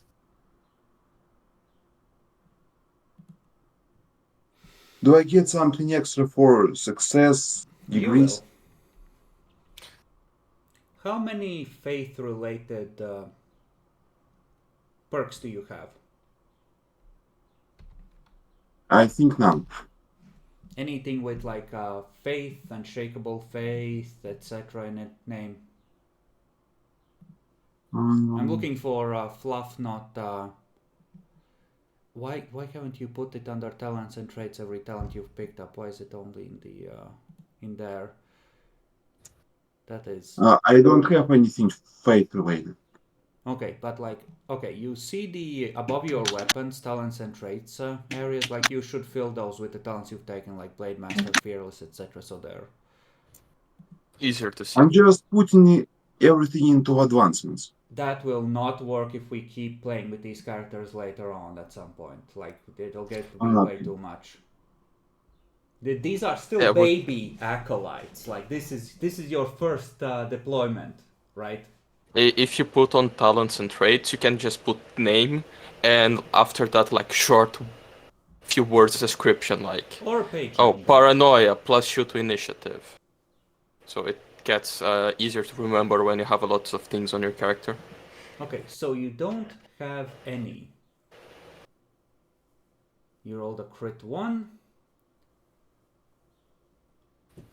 I will give you a willpower roll to try and banish this thing back to the warp instead of having it manifest here so it can continue to fight without a body.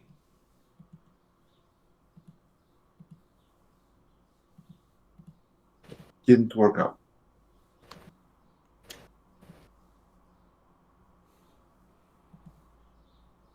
Okay. That guy is out of it for this turn. You see energy start to gather above its chopped to pieces body as it is starting to manifest. Stubbs.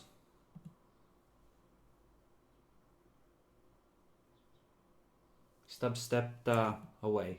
We're gonna assume that he's preparing. I need to check the traits, but I think this had flyer or something. Well, you can't hear the drama from down below, so...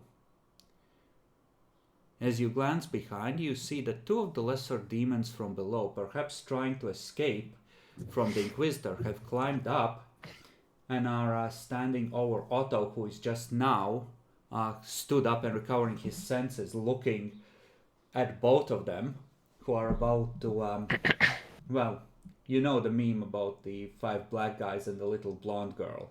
He's giving off that energy right now. What kind of demon is this one? Like, the other I recognize as a pink horror. What? I don't recognize that one. That's a generic claws and teeth, basic unaligned demon that's just gonna rip someone a new one.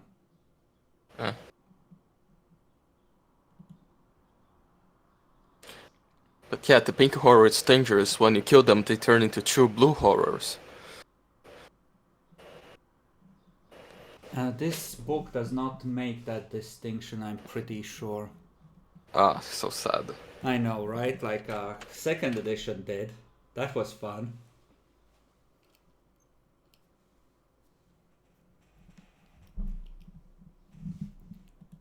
Okay. So, I assume you're back. I saw your camera flickering, Dan. You had one round while these things were finishing climbing up to move somewhere. Or to draw some weapons or something. Ooh. Well,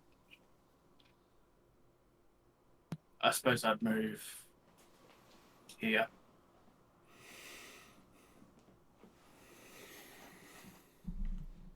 Okay.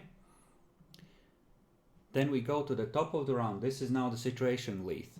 There is a daemon that's probably gonna manifest in a few moments, where the host's body fell. And there's a couple that are about to eat Otto. I mean, can't just let them kill Otto, right? He's your friend. And they're coming for us next, probably.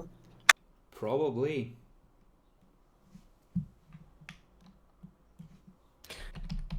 Oh, looks like in 10th edition, it's just not the pink horror turns into a true blue horror. It's when you kill a blue horror, it turns into a third horror. Okay, I can get there.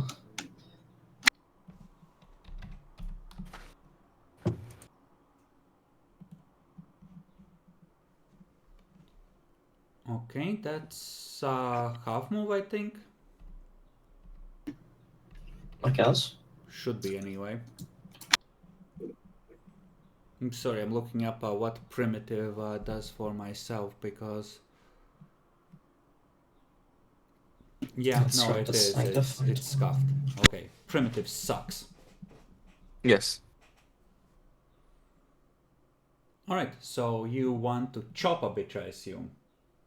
Yes. Why are you like this? It's, I mean, you say that like it will do a lot of damage, and it never does. You're hurting my feelings, I hope you know that. I mean, how strong is a pink horror anyway? Less than a daemon host. And I could have fought myself out.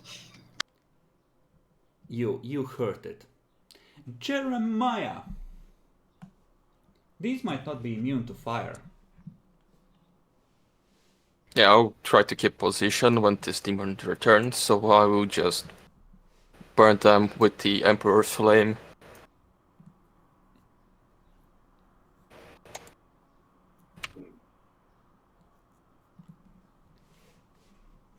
No 9s and 1 extra. So yeah, let's start with the pink horror.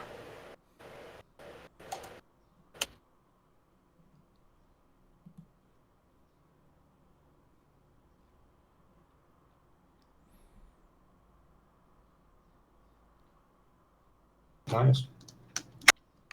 Alright, let's...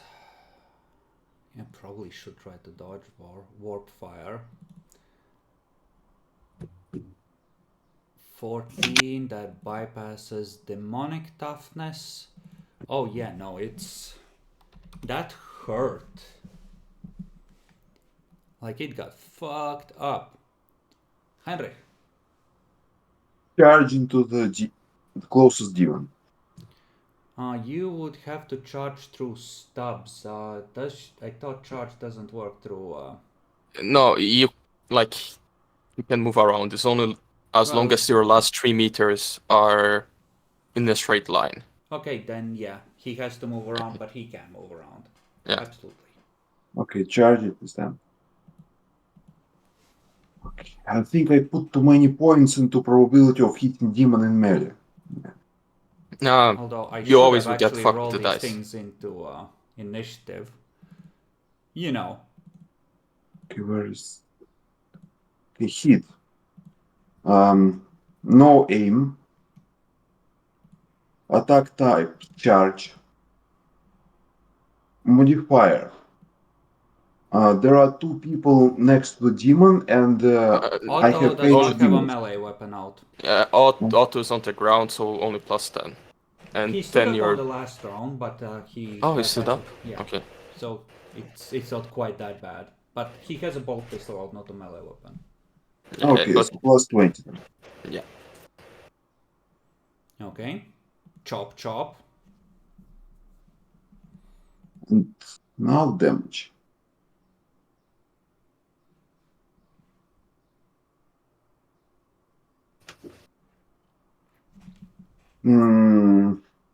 That's kind of not enough. I'll spend a fate point and reroll it. Alright. Chad. Chad. Yeah. Greedy motherfucker. Roll to confirm.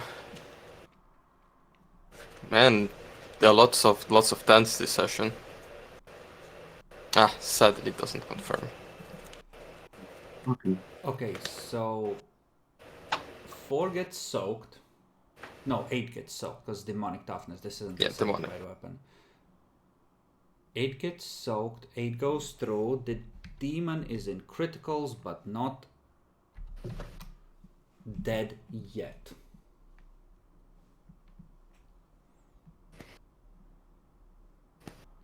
Which brings us to the Daemon Host, where another horror of Zinch pops out.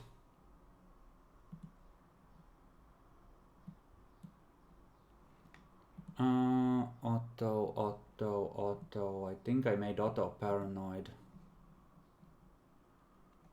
His bonus is probably better than a lesser daemon, so he goes, or horrors, so he goes before them once that comes around. Okay, lesser daemon. Well, they don't have anything like that. Natural weapons are generally primitive and useless as well. Let's see if we can do something. Half aim, standard. Kind of surrounded, kind of not. We're gonna go with not because it's all a big clump where melee fighters are in similar quantities. And that's a miss. Then it's Otto's turn. You see that he's a nerd. He's not meant to be out here. He's just like that. Close eyes, pull trigger at the thing trying to claw him.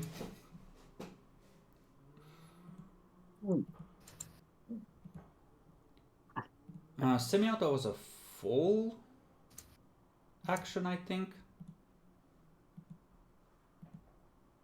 Yes. Yes, semi-auto. And this is like the 4th and 5th shell he's fired. Oh. Oh, damn. Okay. It would like to not get shot by bolt shells. It dodges one of them. Riveting social commentary.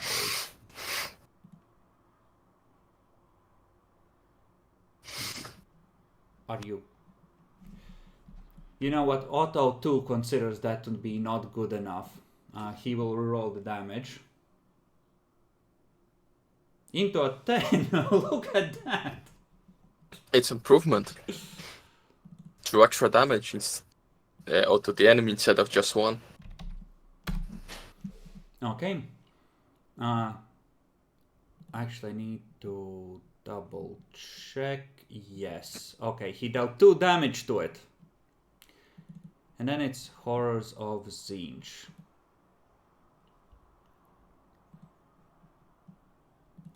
Okay, first one. On auto, all of it.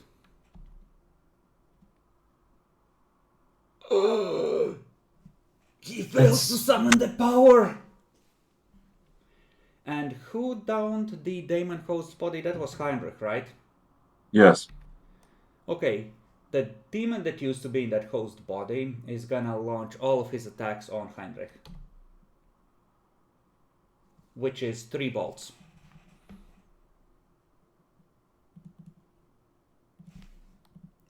Willpower. Willpower. Willpower. Fuck you! Revenge, bitch!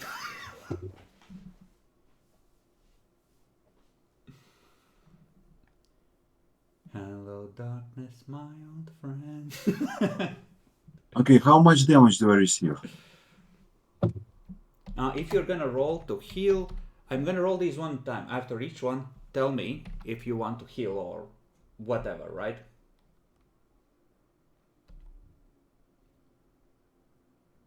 That's 10 energy damage. I have 4 armor and toughness 28 means I block 7 of it.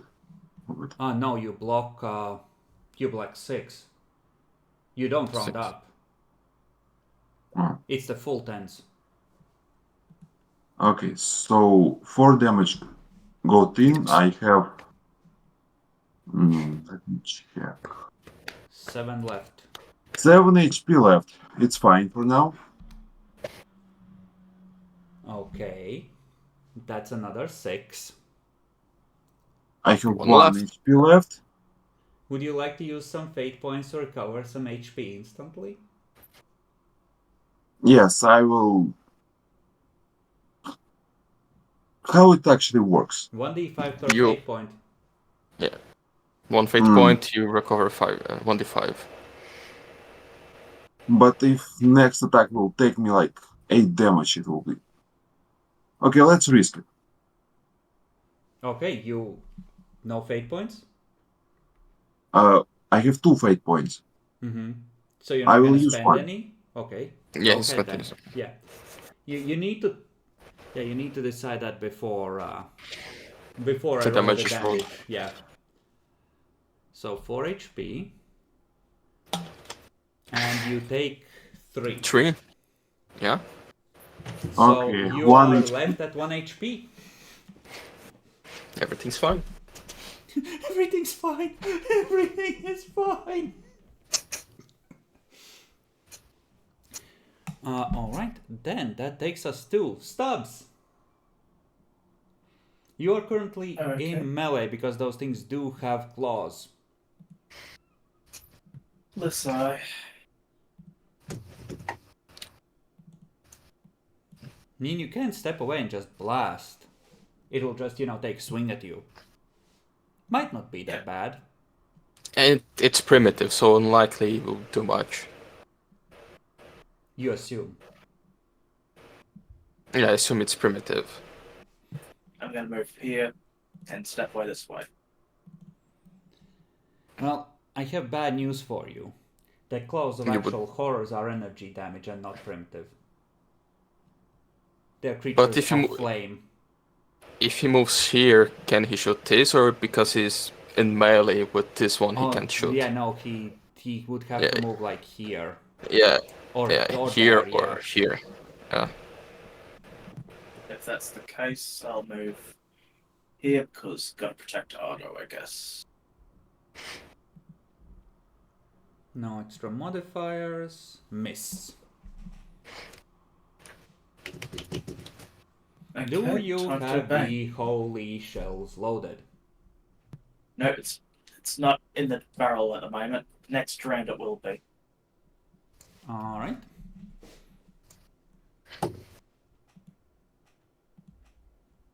So, no aim. This is point blank. Semi-auto. No modifier to that. Okay, and which one is this going on? The one by Otto or the one who used The one to by be... auto. Okay.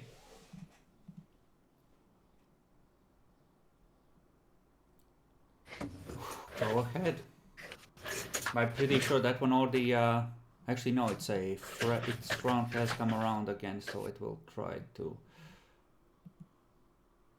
dodge some of that and fail. Wow.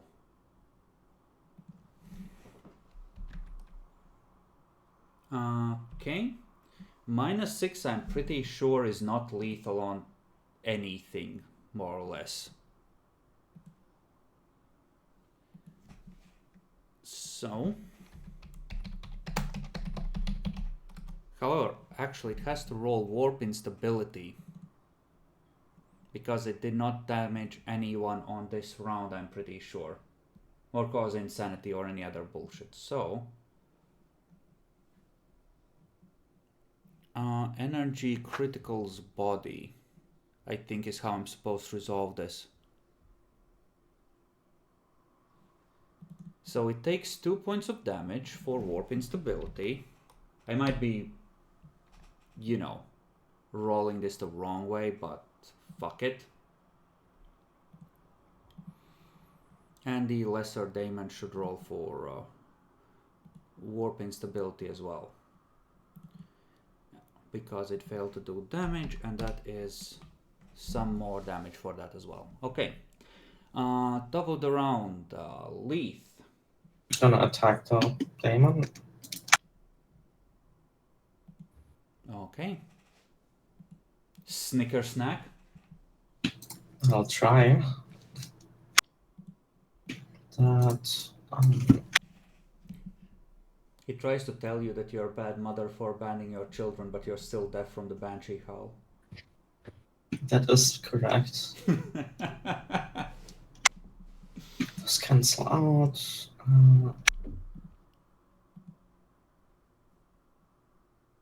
That is a miss.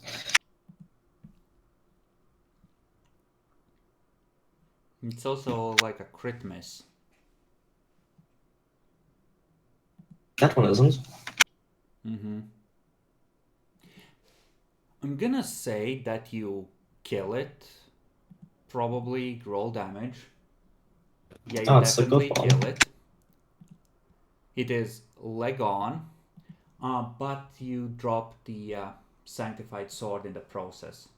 It's okay, I'll just pick it up next turn. That is perfectly fine. But for now, it is not in lay your hand. Jeremiah. That fucker firebolt at my friend, so I'm going to firebolt his... Wait. But He is was he immune really to your warp. friend? He was immune to warp damage while he was inside a body. Yeah. Would he be immune now? Only way You to don't figure it know. out. I strike him in the name of the Emperor with my holy sword. Okay.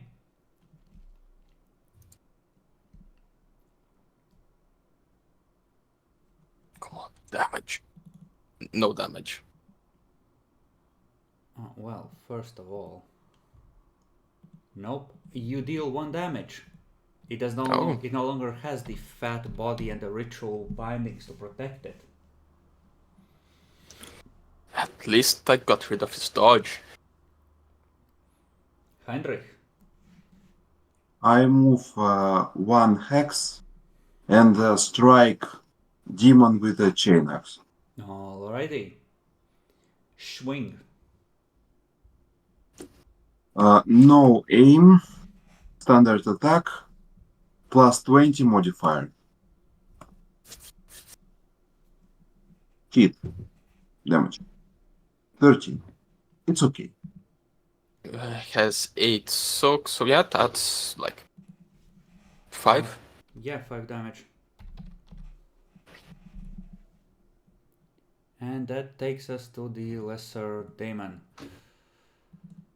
Well, Yeah, I mean, you might as well, right? Try and hit Otto, who really would prefer not to be hit. Thank you very much. Damage? That's not getting through the best quality flak armor.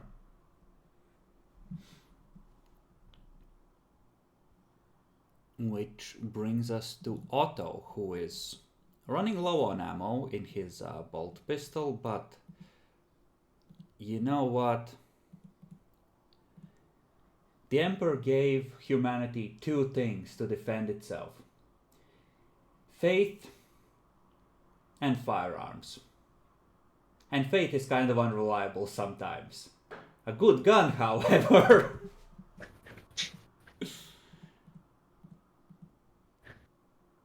A good gun you can always trust.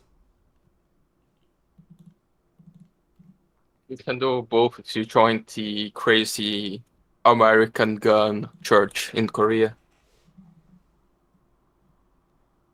Okay, so that's 1, 2. Blam, blam.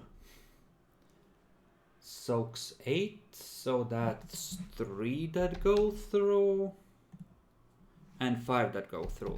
That lesser daemon is almost into criticals. But not quite.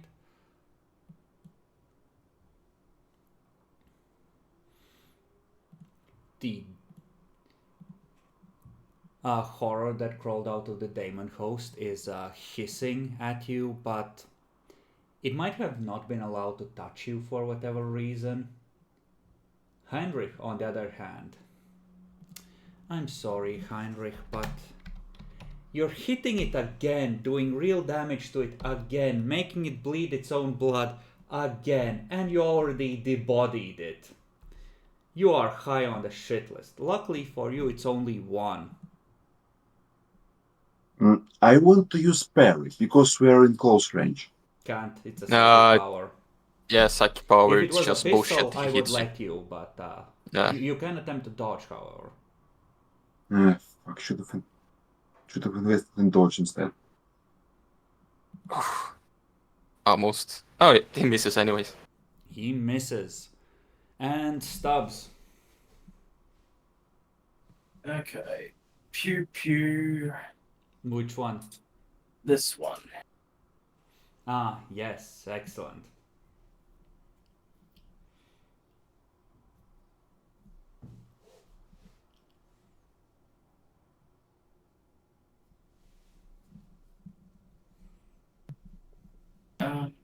Is there any aim to this one or no aim still?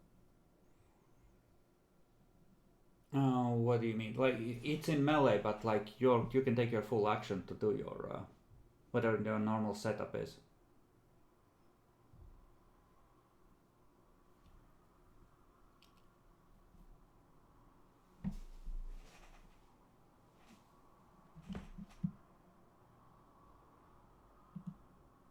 Oh, fuck you.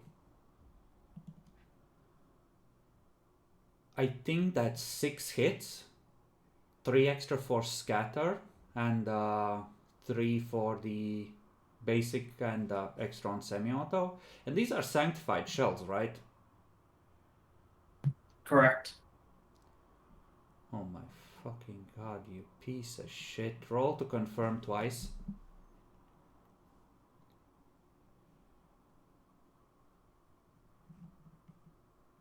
Neither confirms, thank fuck. So he just does the Terminator advancing on that liquid Terminator scene, just like bang, bang, just blasting pieces off of it. And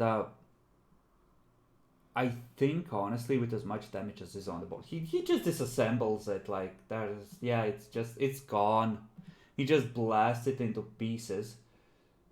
He's just like trying to mouth some horrible insult to fuck with your heads. No. It gone. You never even heard it. The Inquisitor, in his great wisdom, used his psychic powers to deafen you so your resolve could not be tested.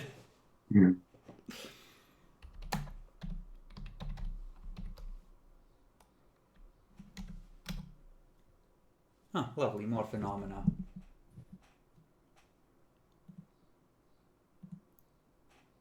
What's 45? I guess. 45 is Psychic Mirror. I know that's the Perils, my bad. 45 is Bloody Tears. Okay. Again, the building weeps. Bacon, roll another Cynicians. Cynicians.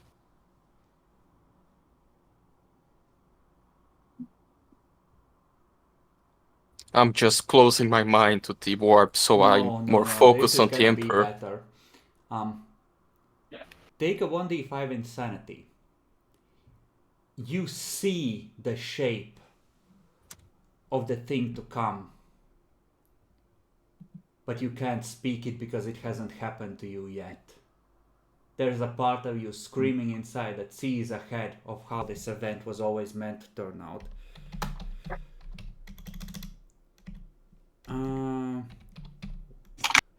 Let's see. Whisper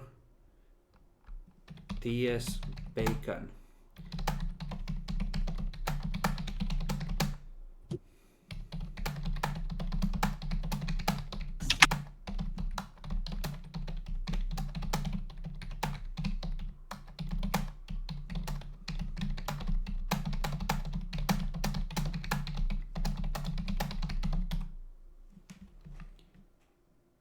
Does it is it not whisper? Is it just W?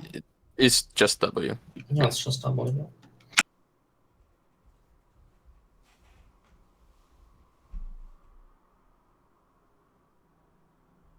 Yeah. I just scream, knowing the truth that I can say, and no one listens because we are all deaf. Well, you can't even So- say it. You're just screaming, Yeah, but you can't no- articulate it. Like Yeah, your so- mouth won't form the words. You just don't see even it exactly as planned unfold before your eyes. They all don't even see the scream. They just see me soy facing on the corner. Okay. You hear the blasts of lightning, the cracking of the Telkine shield below as your hearing slowly returns. The Inquisitor screaming out, "This ends here, Erasmus! You have nowhere left to run!" Erasmus responded, "It's too late. The ritual is complete. The warp will protect and reward me." Protect you, reward you. The warp has no allies, only slaves. You hear the discharge of a plasma pistol.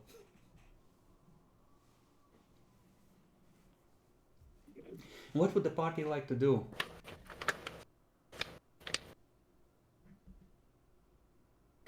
Jeremiah just points down.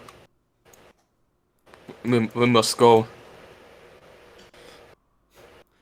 Below you see the moss that's piled in the center, glowing, almost pure white, and it rippling out and touching the moss in the rest of the opera house that's also starting to glow.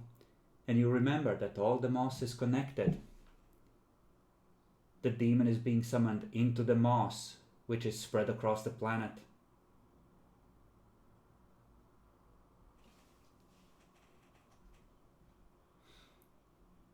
You rush below, I presume? Yes. You rush below. The Inquisitor stands over the cooling body of Erasmus as you arrive. He is done. The warp has abandoned him.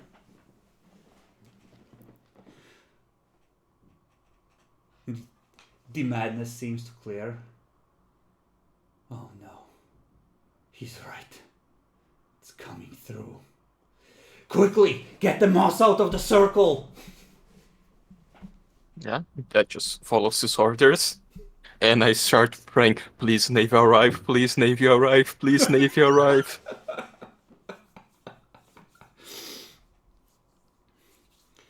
In your mind, it unfolds, and you see how it has played into the plan I described to you.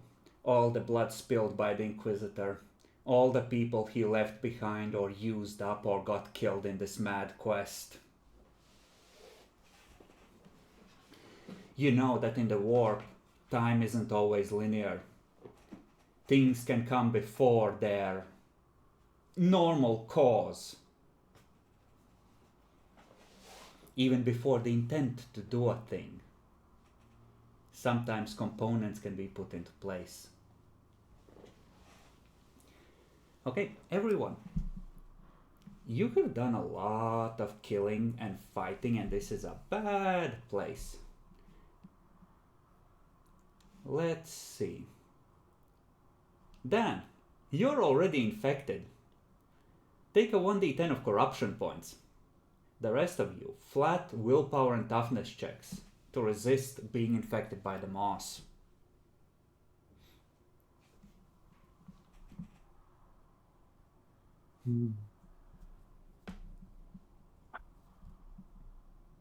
Fuck.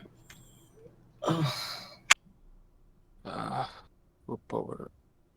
I spent not command token, but Fuck. Okay. a fate point to reroll toughness test. Absolutely. Sorry, not a game. Yes, success. Okay. I don't have fate left. It's time to get corrupted anyways. Yes, those of you who are infected, Oh, 1d10 corruption points as you feel the greater demon crawling its way through the veil. And you get a brief glimpse of its gleeful intent.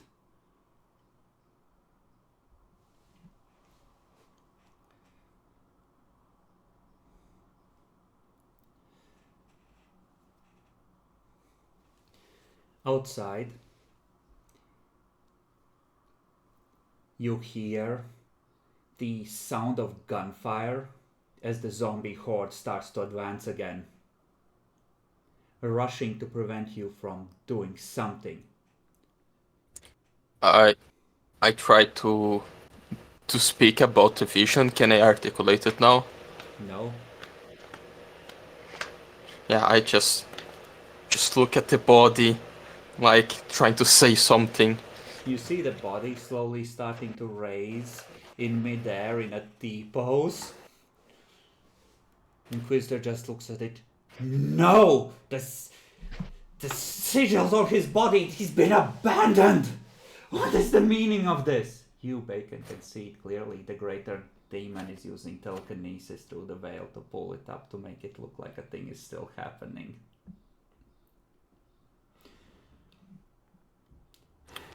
The Inquisitor just curses, damn it, damn it, damn it, no! Okay, I don't have a choice. I don't have a choice. Okay, I need to think. Give me your holy blade. I have no choice, it's gonna come through entirely. If we want to save this world, we must bind it and store it away. I just put my hand into him. The Navy. Don't It's worry, too the far Navy. away! We left it too long!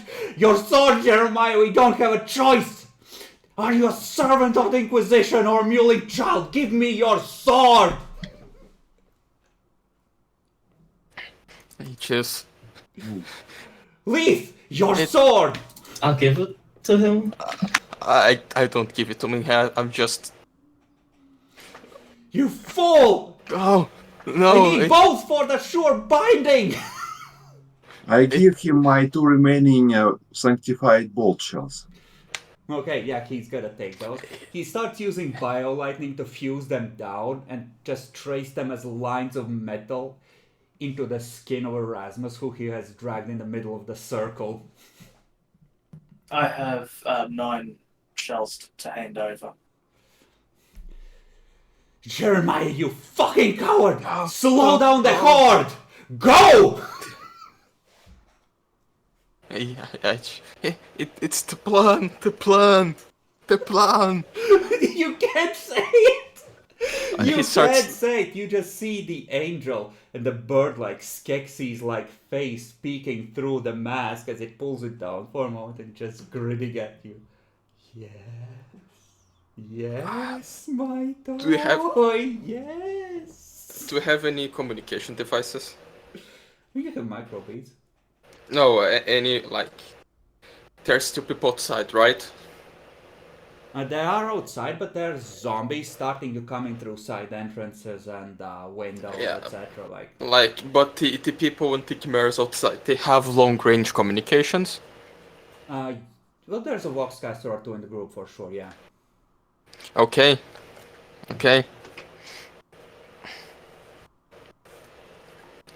I just think this happening. I just try to communicate with them, like channel, try to communicate just with that group, hoping people here are distracted.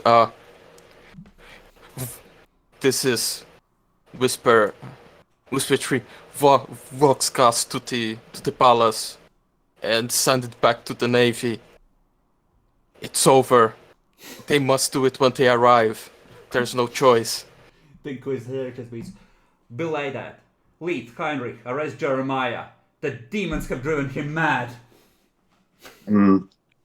Okay.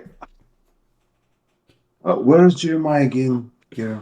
He's like by the front Yeah. entrance. He's trying to walk as zombies are rushing towards him, essentially. There's only one thing he could do on this situation. He grabs his pistol. Okay, I smack Jeremiah with the chain axe. Okay, so you raise your pistol, presumably towards the Inquisitor who is in power. No! Towards my own head! Okay, so you see him raising the pistol towards his own head and go ahead, roll a chain axe. Like, I'm gonna assume it's the blunt end and you're trying to disarm him or something? Or are you like gonna go hard and try and kill him? Okay, let's go for disarming. No aim. Standard attack. 10 because Inquisitor is nearby.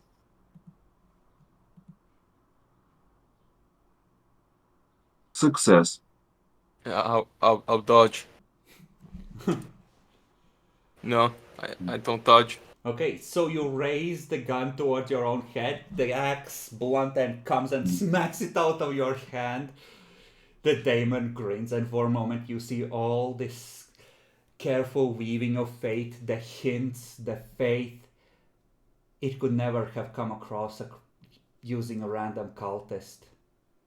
Someone had to help it across. Someone had to make sacrifices in the name of this quest, fighting it or serving it. Someone who had the authority to speak for the Imperium.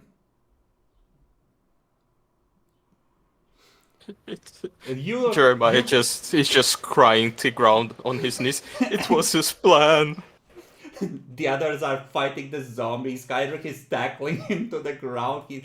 Jeremiah is crying about it was the plan. As behind you, you hear the harsh sounds of dark warp sorcery being used to create a daemon host of incredible power and give it a foothold in reality.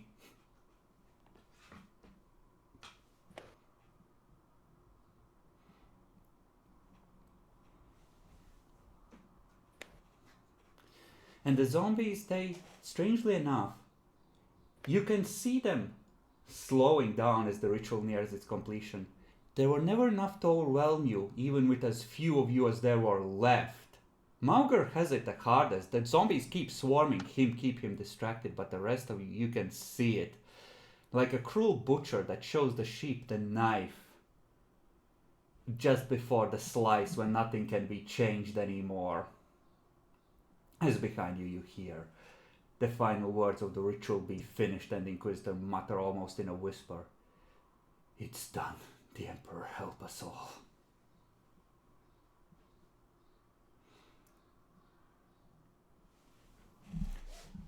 So, What is the boss music that starts playing? that's for the next arc, how you contain and deal with this thing. Oh. I need to set up a sequel, Bacon. But you are able to speak about this now that it is finished. As you know, killing the host will likely release the daemon in its true form, which means that whatever world it's on is probably fucked. Yeah, I just speak. It was his plan all along. He wanted to be bound. He wasn't going to cross. He wanted to be bound to that body. We fell for it. Erasmus just like a puppet hovering in the middle of the circle.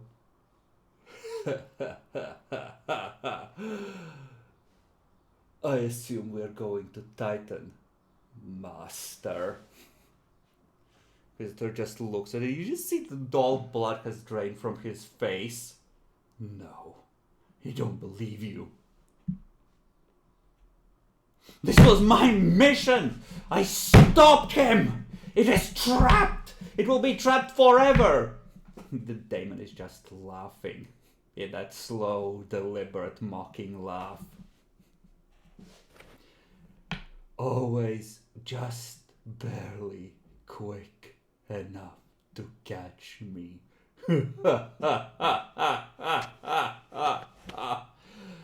All the signs leading you here.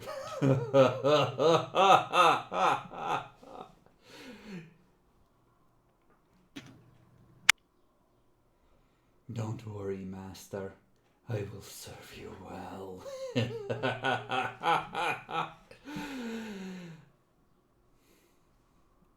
Inquisitor just snaps at it. Silence! Demon shuts up. But it has that look on its face. I obey, Master. Yes, command me.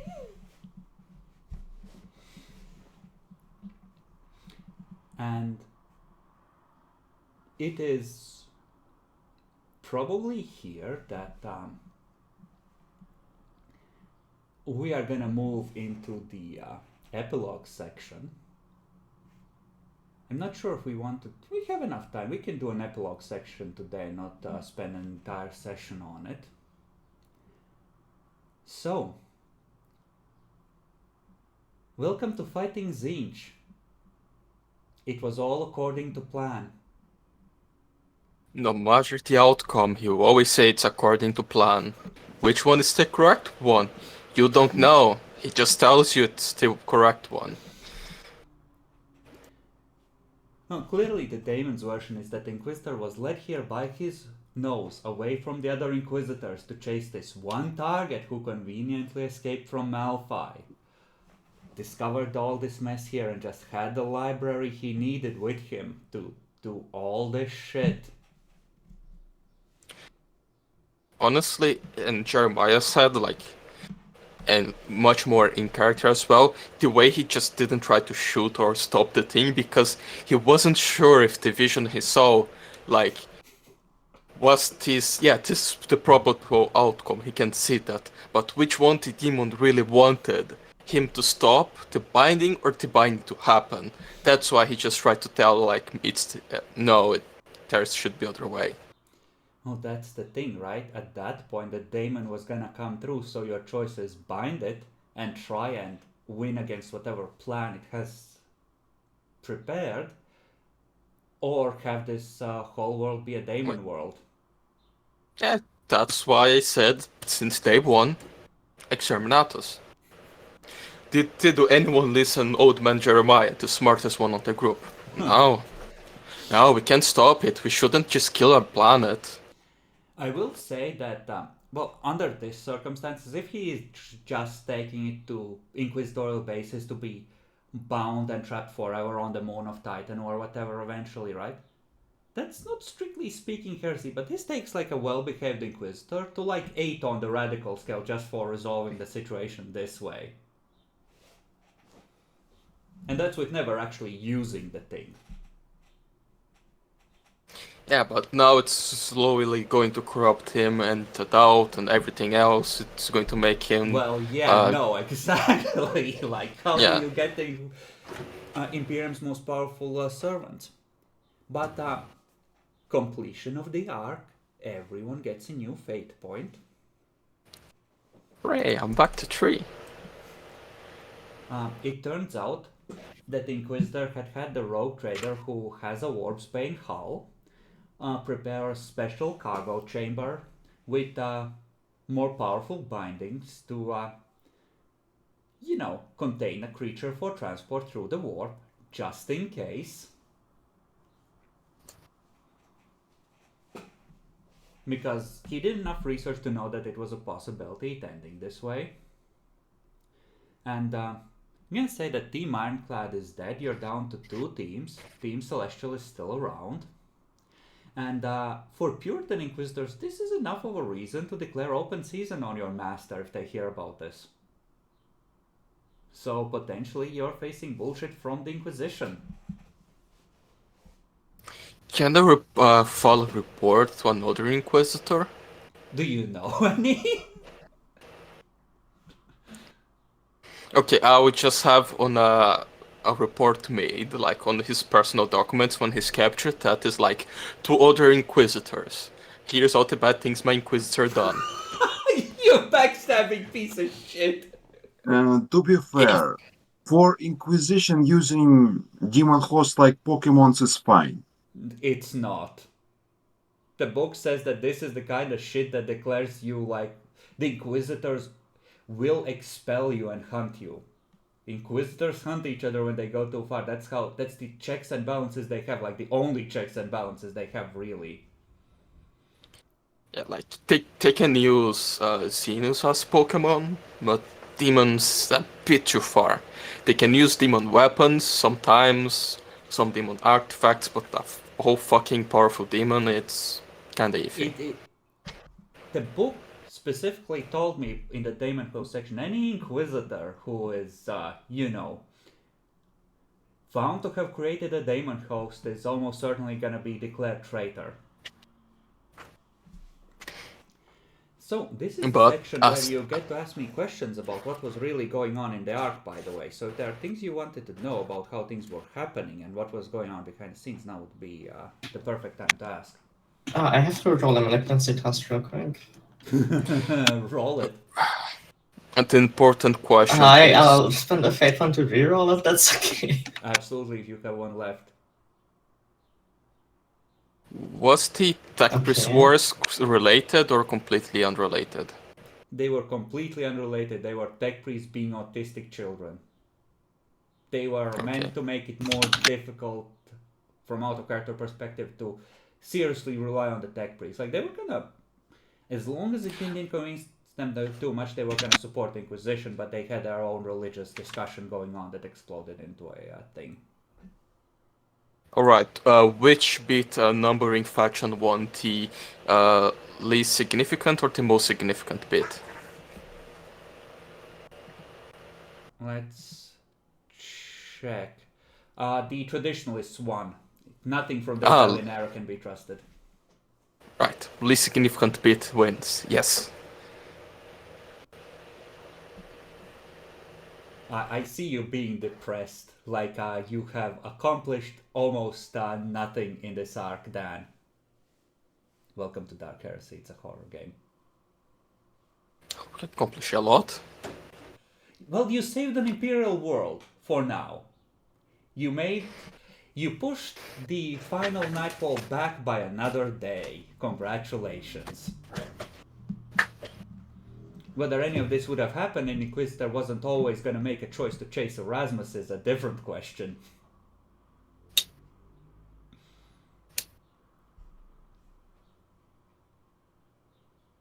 Who is Mauger Teramir? The guy standing straight next to Inquisitor. He is a priest. He's one of the interrogators.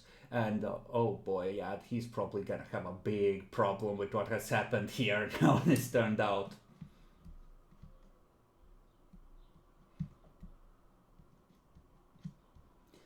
In terms of how Erasmus was maintaining control to the extent he was over the city, artists' quarters, etc., it was mostly money. he was doing what you were doing. He was bribing people to let him know, especially about weird happenings in the seances and the like. That's how he was trying to track psychers, and he only sent like actual mercenaries and even more rarely daemon hosts when he got a ping off of, ordinary bought and paid for informant networks. And yeah, you were very public leaving with the Master of Ceremonies and the Psychic, who then vanished, so... And you had like a legitimate cover, so, spending money and a bit of mind reading with what he had available to track you down was not particularly difficult. Yeah, fair. Right, the governor, heretic or not?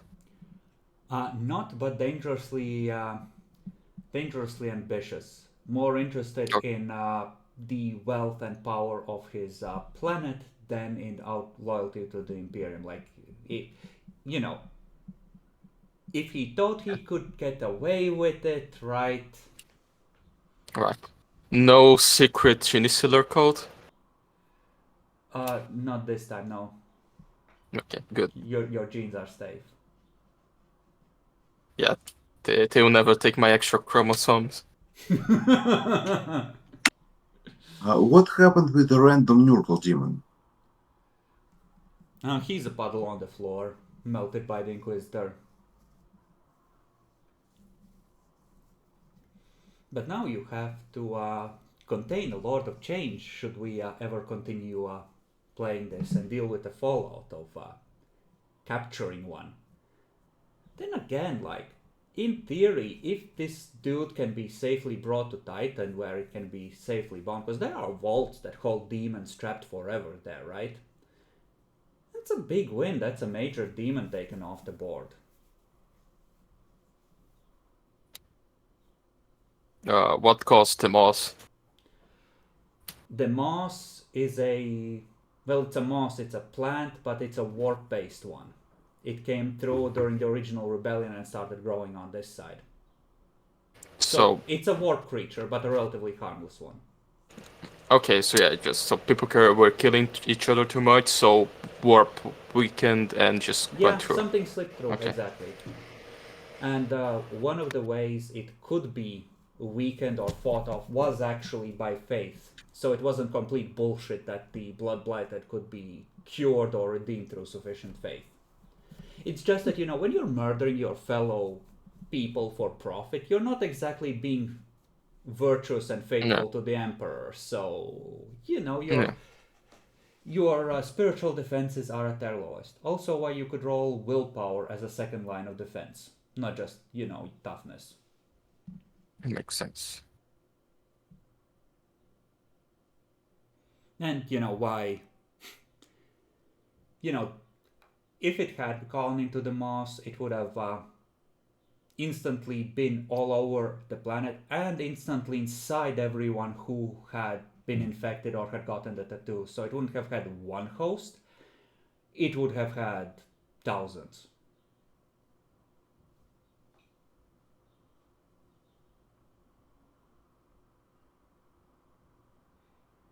I think that was all the loose points I still wanted to know. I think the rest we figured out enough. Anyone has anything? Dan, your questions. So, would the moss have grown enough that would spread over the whole planet to make a Unicron? No. It's Nurgle might have turned this into a one big moss swamp. The Zinch, a Zinch demon was trying to use it as a backdoor into people. Like, that's what he really cared about, snacking on souls. Then, yep, I have no questions. Okay, Mayaxi No, I've got everything answered. and Matt. No. Okay. Right. Then I think we need to do one more roleplay scene. You guys have done relatively little, if any, roleplay between yourselves in character. why don't we see what you say to each other once you're back on the ship and have had your wounds treated and meet up in a secret compartment to discuss what the fuck just happened?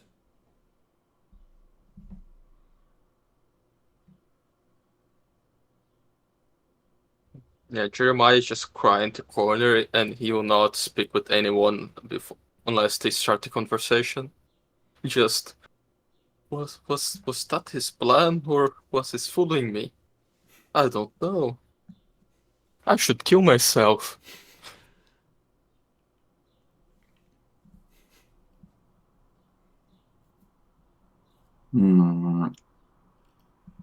Heinrich thinks that everything corrupted should be purged. So he proposes Hit on the ordering, Inquisitor. he proposes to Inquisitor Uh-huh. ordering planetary governor to destroy all the moss. Which is, I think, can be done. He's just gonna shake Why his not head. destroy out the planet? Jeremiah says from the corner. Just Not just the moss. Just He's when you suggested, he's like, this is a private meeting without Inquisitor. When you did suggest to the Inquisitor, we're just gonna assume that that's like Okay. side scene and you're reflecting on the Inquisitor just shaking his head. They tried it before when they resettled the planet. Couldn't be done. I have already asked the Rogue Trader to bombard Octus. That city at least should be turned into a crater.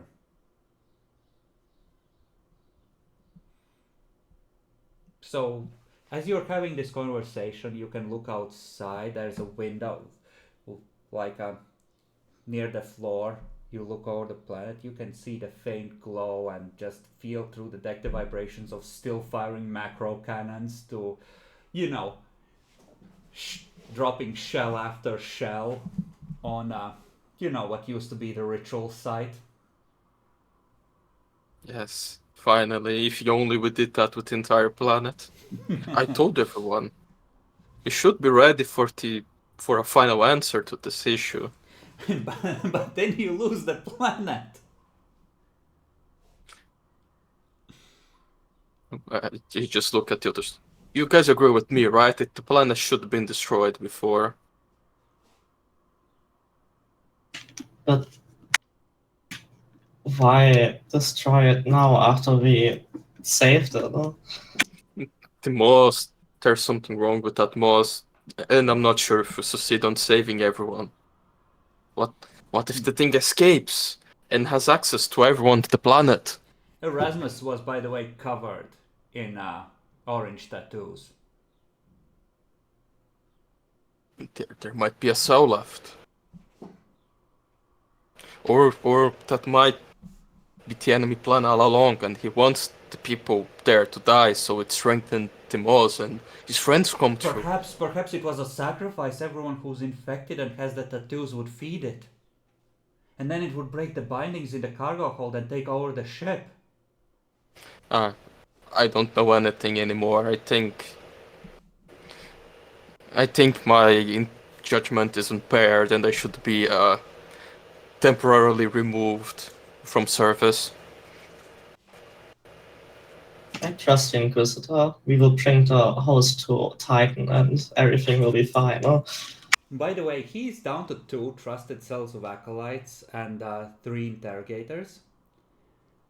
So, effectively, all of you are part of the rotating shifts to guard the Daemon Host. There's always at least 3 people from the Inquisitor's retinue guarding that thing. So, you are not getting relieved, Bacon. You are getting used till you're used up.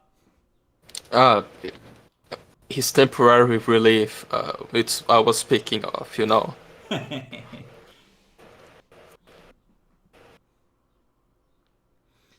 Oh no, he's shot himself in the head. Quick, put him on the table so I can heal him.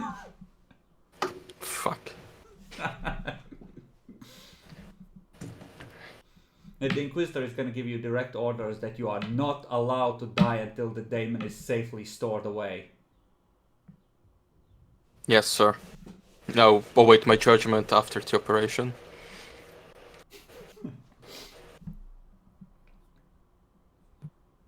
I have a question. Sorry, did they heal the infection?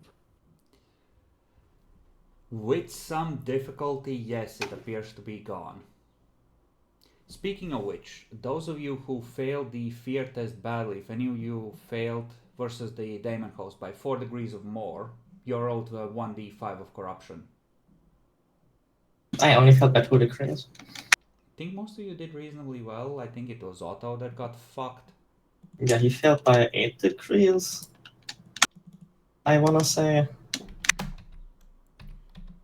Or maybe he just rolled an 80 something, and that's why I remember 8. Oh. Oh, that's a malignancy test. With what he had at the start of the game. Never mind. So let's see which of them would. I think Mauger believes in the Inquisitor and he is willing to do sneaky shit. Like, he has a strong faith and he believes that they have captured an enemy of the Emperor and it will be bound forever. No, I think it's Otto that interrupts your meeting, just like the hatch opens.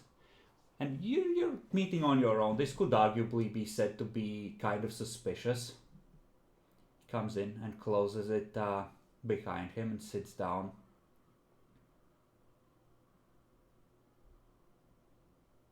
I'm just gonna come out and say, does anyone else think that what happened down there was not okay? We failed. I was so much not okay with it that I have no idea what to do about it. I have no idea how this can be resolved in an okay manner.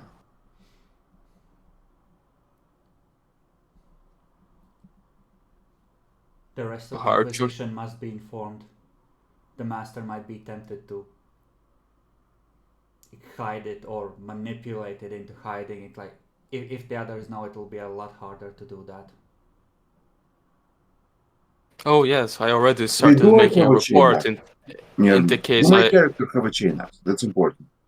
Well, yeah, you have your weapons if you want them nearby. I smack him with the chain axe again. You smack me. Yeah. Why? It just... Wait. Why are you doing this? We are loyal servants of our Inquisitor. If you ever... What was that? If you ever, how to explain, attempt to betray him, I'll kill you on the spot. We are loyal servants to the Emperor. As long as our Inquisitor is doing the right thing, which I believe, sadly, his choice was correct. But his peers must know he'll probably report to them as I trust him. You don't tell it, you're knocked out. Your character is knocked out. Well, you don't get to decide that, but you hit him again, and Otto is just like stands up. Heinrich, stand down. That's enough. He's right, we are servants of the Emperor first and the Inquisition second. That's the way it has to be.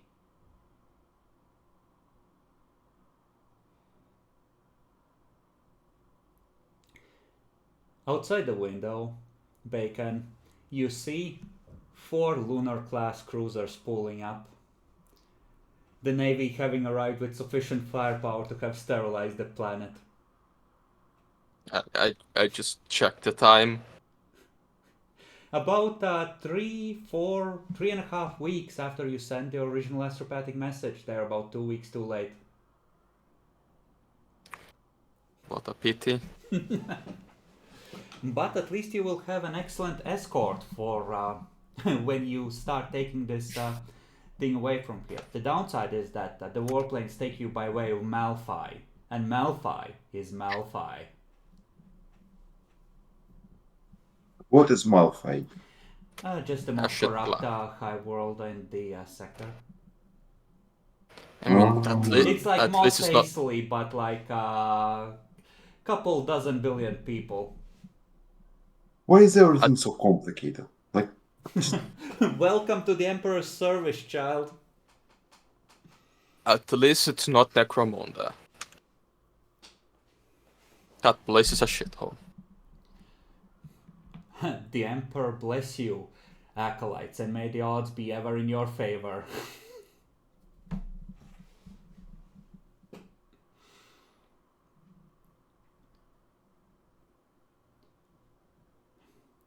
I never wanted this responsibility, but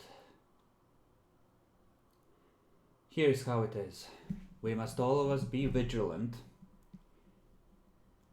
because I believe we are all in great danger. Whether that thing wanted to be bound or not, it is exceptionally dangerous, and we will have to take it through the warp.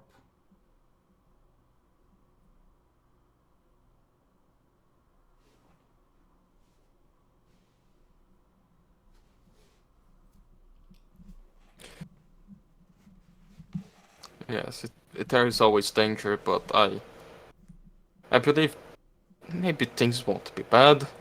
Maybe we did the right thing. Or not. Yes. Then, yes, we did the right thing. It must have been the right thing. then Jeremiah starts looking blankly at the wall again. A single tear going out of his eye. You're back home, but at what price? In the distance, you hear the call for a raid on neighboring compartment go up.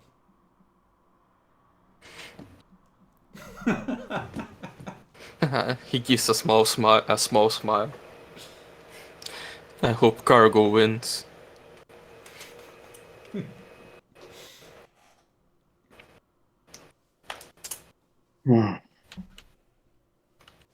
Okay, so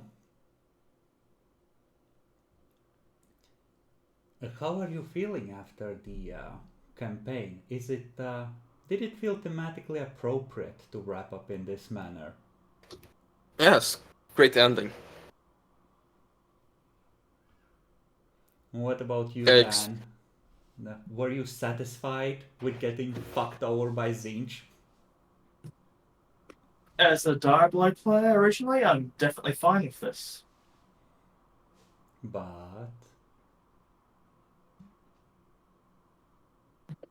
Fact that no damage rolls.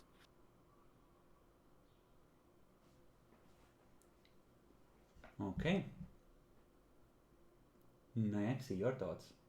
Another planet saved, another great victory for the Inquisition. Praise the Emperor! We have captured the enemy and are bringing him for interrogation. We will just lock him up on Titan and it will be fine. It'll be a great victory. Yeah, just a couple years journey through the warp.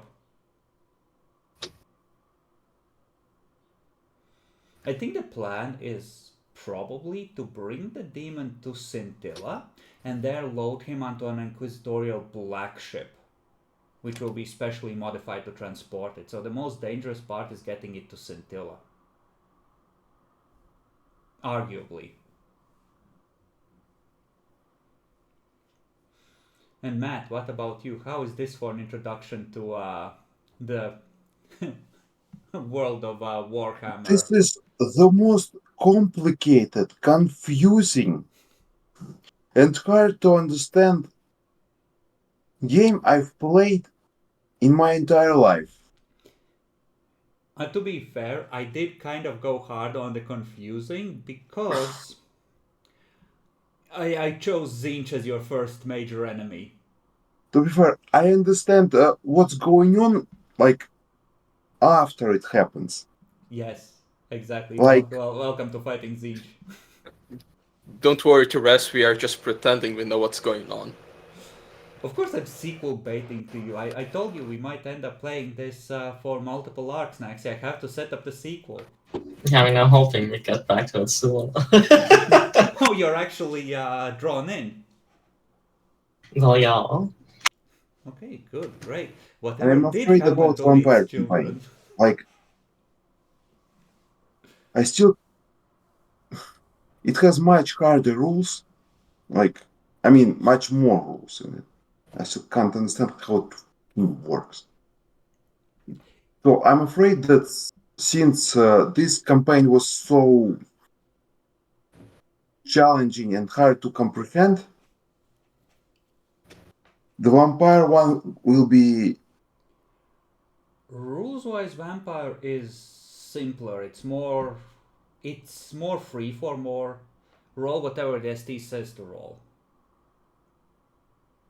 Yeah, vampire, like, Warhammer has lots of issue, like, there's lots of things you need to buy and tables to look. It's honestly, that's why they simplified the combat a bit compared to the more combat-heavy systems, because, yes, it is a bit of a clusterfuck. But a vampire, the only issue with vampire is that you need to talk with people. Yeah, That's all the vampire. It's difficulty. not the rules that fucks you. It's the in-game decisions that fuck you. The system is very simple. Just remember, you are like in an abusive family situation, except it's all the way from the top down to the very bottom. It's all abuse all the way down, and you're trying to survive on the bottom. You are the small dog that gets hit by the child, that gets hit by the larger child, that gets hit by the mother, that gets hit by the father. Actually, that's a good way to describe it, yeah. But don't worry, eventually a smaller dog will appear and you can beat him. Yeah, that or you will grow big enough to bite the child.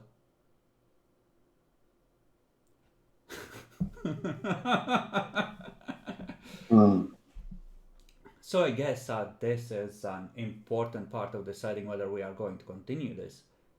Can you give me an approximate rating for how well the story worked for you? And a separate one for how well the system worked for you if you want. Like 1 to 10.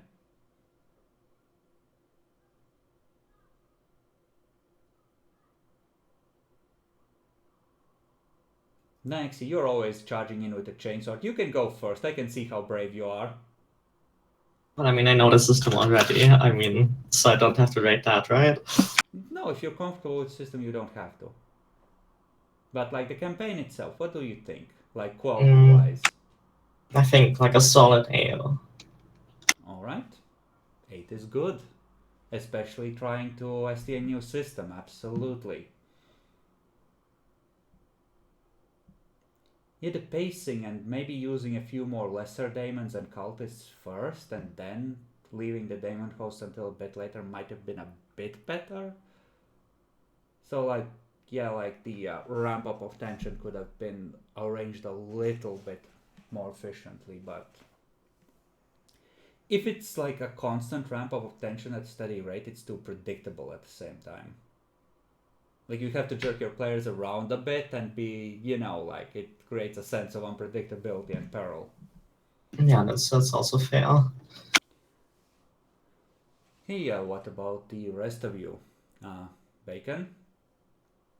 Yeah, I was going for like story-wise an 8. There was enough confusion, enough like find the clues. You put, although it was like 90% with AI, you put effort compared what you usually do. I'm impressed. Okay. I think most of the issues is like end up with the system that, although I prefer Dark Heresy 1 to Dark Heresy 2, there's still the issue of being Dark Heresy, because it's like, that's what I like of Vampire. You can do basically everything. Mm-hmm. And usually you have a decent chance. In World of Darkness, you can't do anything. And what you can do, unless you're very powerful, you will miss 50% of the time. So I don't know what it chooses to do this way for an investigation game. But sadly, it's like, honestly, on my opinion, unless we start playing Call of Cthulhu, the best investigation game you can get. So it ends up working. So it's a 6 for the system because Dark Heresy 2 is a 5. Okay. And story was an 8. Okay. Good. Good. Okay. And Matt said story 8, mechanics 9. So you like the system overall, you just don't like getting fireballed in the face. Yeah, that's correct. Okay, and Dan. Actually, I'm going to give you a 10 for story. Oh, big spender. All good reasons. It's had everything I wanted. But where the system fails me, I give that a 6. Yeah. The system is awkward, like it gets better when you get better at, working within the system, but it is clunky. And if you look at the example game, it kind of creates this, okay, we are a bunch of peasants that don't know shit vibe, which is kind of stupid when you're supposed to be exceptional enough to have been recruited in the Inquisition at the same time.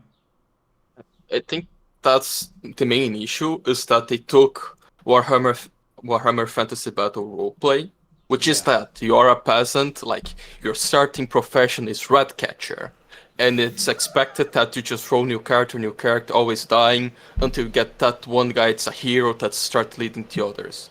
On Dark Heresy, like, it doesn't work that much unless you're playing only war. Yeah, you are a shit soldier, you die, eventually you rise to the ranks.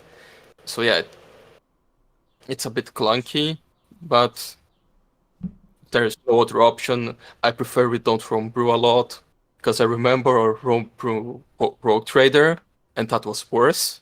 It just gets more confusing when you start to fix it. Yeah. Yeah, because the moment you start adjusting a thing to fix it, like you need to reevaluate every balance. Yeah. And... Okay, but at least with the fixed tables, there's at least no illusion of choice, like on Tube, because on Tube, you always build the character the same way because it's the only strong thing to do. You have a very agile guy with like several swords or 2 pistols, and that's the thing to do. Okay. So I don't remember exactly what the Changeling was evaluations was like. I remember Redemer gave me like a 5. But I think the average was probably like 7 something. Yeah. So, okay, how does this compare to Changeling? Better, worse, or about the same in terms of quality? What do you think? Better. I think the story was more interesting, and I wasn't a big fan of Changeling. Okay. Like, it's on... From all the World of Darkness I played is, yeah. Auto Mage is disgusting. Mage, at least, it's more... it's more interesting. Everyone in World of Darkness is a vampire player, and then they have that second system which they really, really hope, really want it to be a workable system, but it kind of actually isn't. Okay. Naxi said better, you said better. Dan, what about you? Oh, it splits down so close. Then you can say that it's about the same. It's so close because I got one hand Changeling, the character got its arc done nicely, and this one, nothing yet, but definitely worth continuing this one. Yeah, to, in Dark push it Heresy, over. it kind of pushes the idea that you're all, martyrs in waiting, essentially. So in a way, your character arc doesn't really matter that much because you're all there to die for the Emperor, right? Which is... Right, because I was prepared to do. Yeah, like, both a positive and a negative, right? Because there's that, lay into me, fuck me up, daddy aspect of it, right? And What? Wait, is that not the attitude with which you play Dark Heresy, Nayax? Or is that just me having trauma from playing with Epic? That's why I asked for the bit of string, because I was going to thread it through the remaining grenades and run down there and blow us up. I see. I can at least say that Changeling, for being a World of Darkness system, it has much more room for character growth. Because it's more character focused instead of mission and combat focus, so of course, but the overall story of arc on this one, like the mission itself, was better than we fumbling around doing absolutely nothing. Oh yeah, actually we figured out how to do the thing after being losers for some months, and wait, now we are the rulers of winter. Fuck. Like, I mean, it's also a problem with Changeling is that you don't create the character by playing it. You create it beforehand and then you play it like you're supposed to imagine like what kind of a dream your character is and all that crap yeah. before you ever actually play, which is kind of stupid because like at least for me, until I play a character, I don't get a feel for that character at all. Yeah, anti-magic system is like a worse version of mage magic. I would say it's a better version of mage magic because it has at least a little bit of structure and guidance. Yeah, but that's the issue. Either you have something very structured or you have no structure. Fuck in betweens. It's like 5th edition D&D. Not You enough know? rules, but too many rules to be fun. You know, Bacon, that sounds like something a chaos worshipper would say. You deal in absolutes, don't you, you scum? Yes, I am a Sith. I deal in absolutes. Motherfucker. All Sith deal in absolutes and that's why they're the bad guys. No, they're the good guys.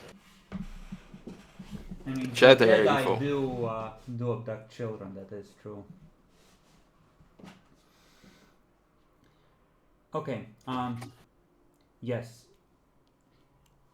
We can talk about Vampire for a bit, I guess. Is there anything? Yeah. Any final how much thoughts XP?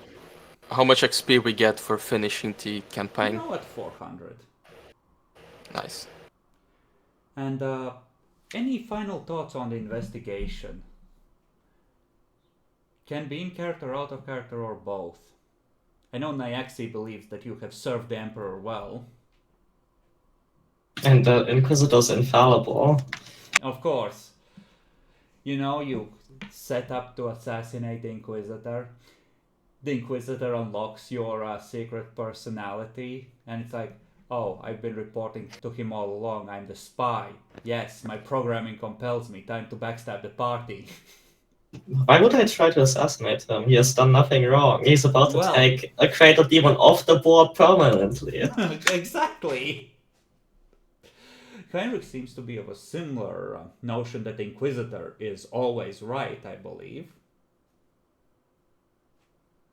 Until he dies, he's always right. My character is kinda autistic. That's everyone who plays these games. You're not special. Sorry. Like his side is always in the right, enemy side is always in the wrong. Okay, so in 3 arcs it's gonna be, my brothers, the Emperor has lied to you. I will show you the primordial truth. And then I stab him in the face. Let's see. I might or might not have planned to switch us over to playing Black Crusade at some point.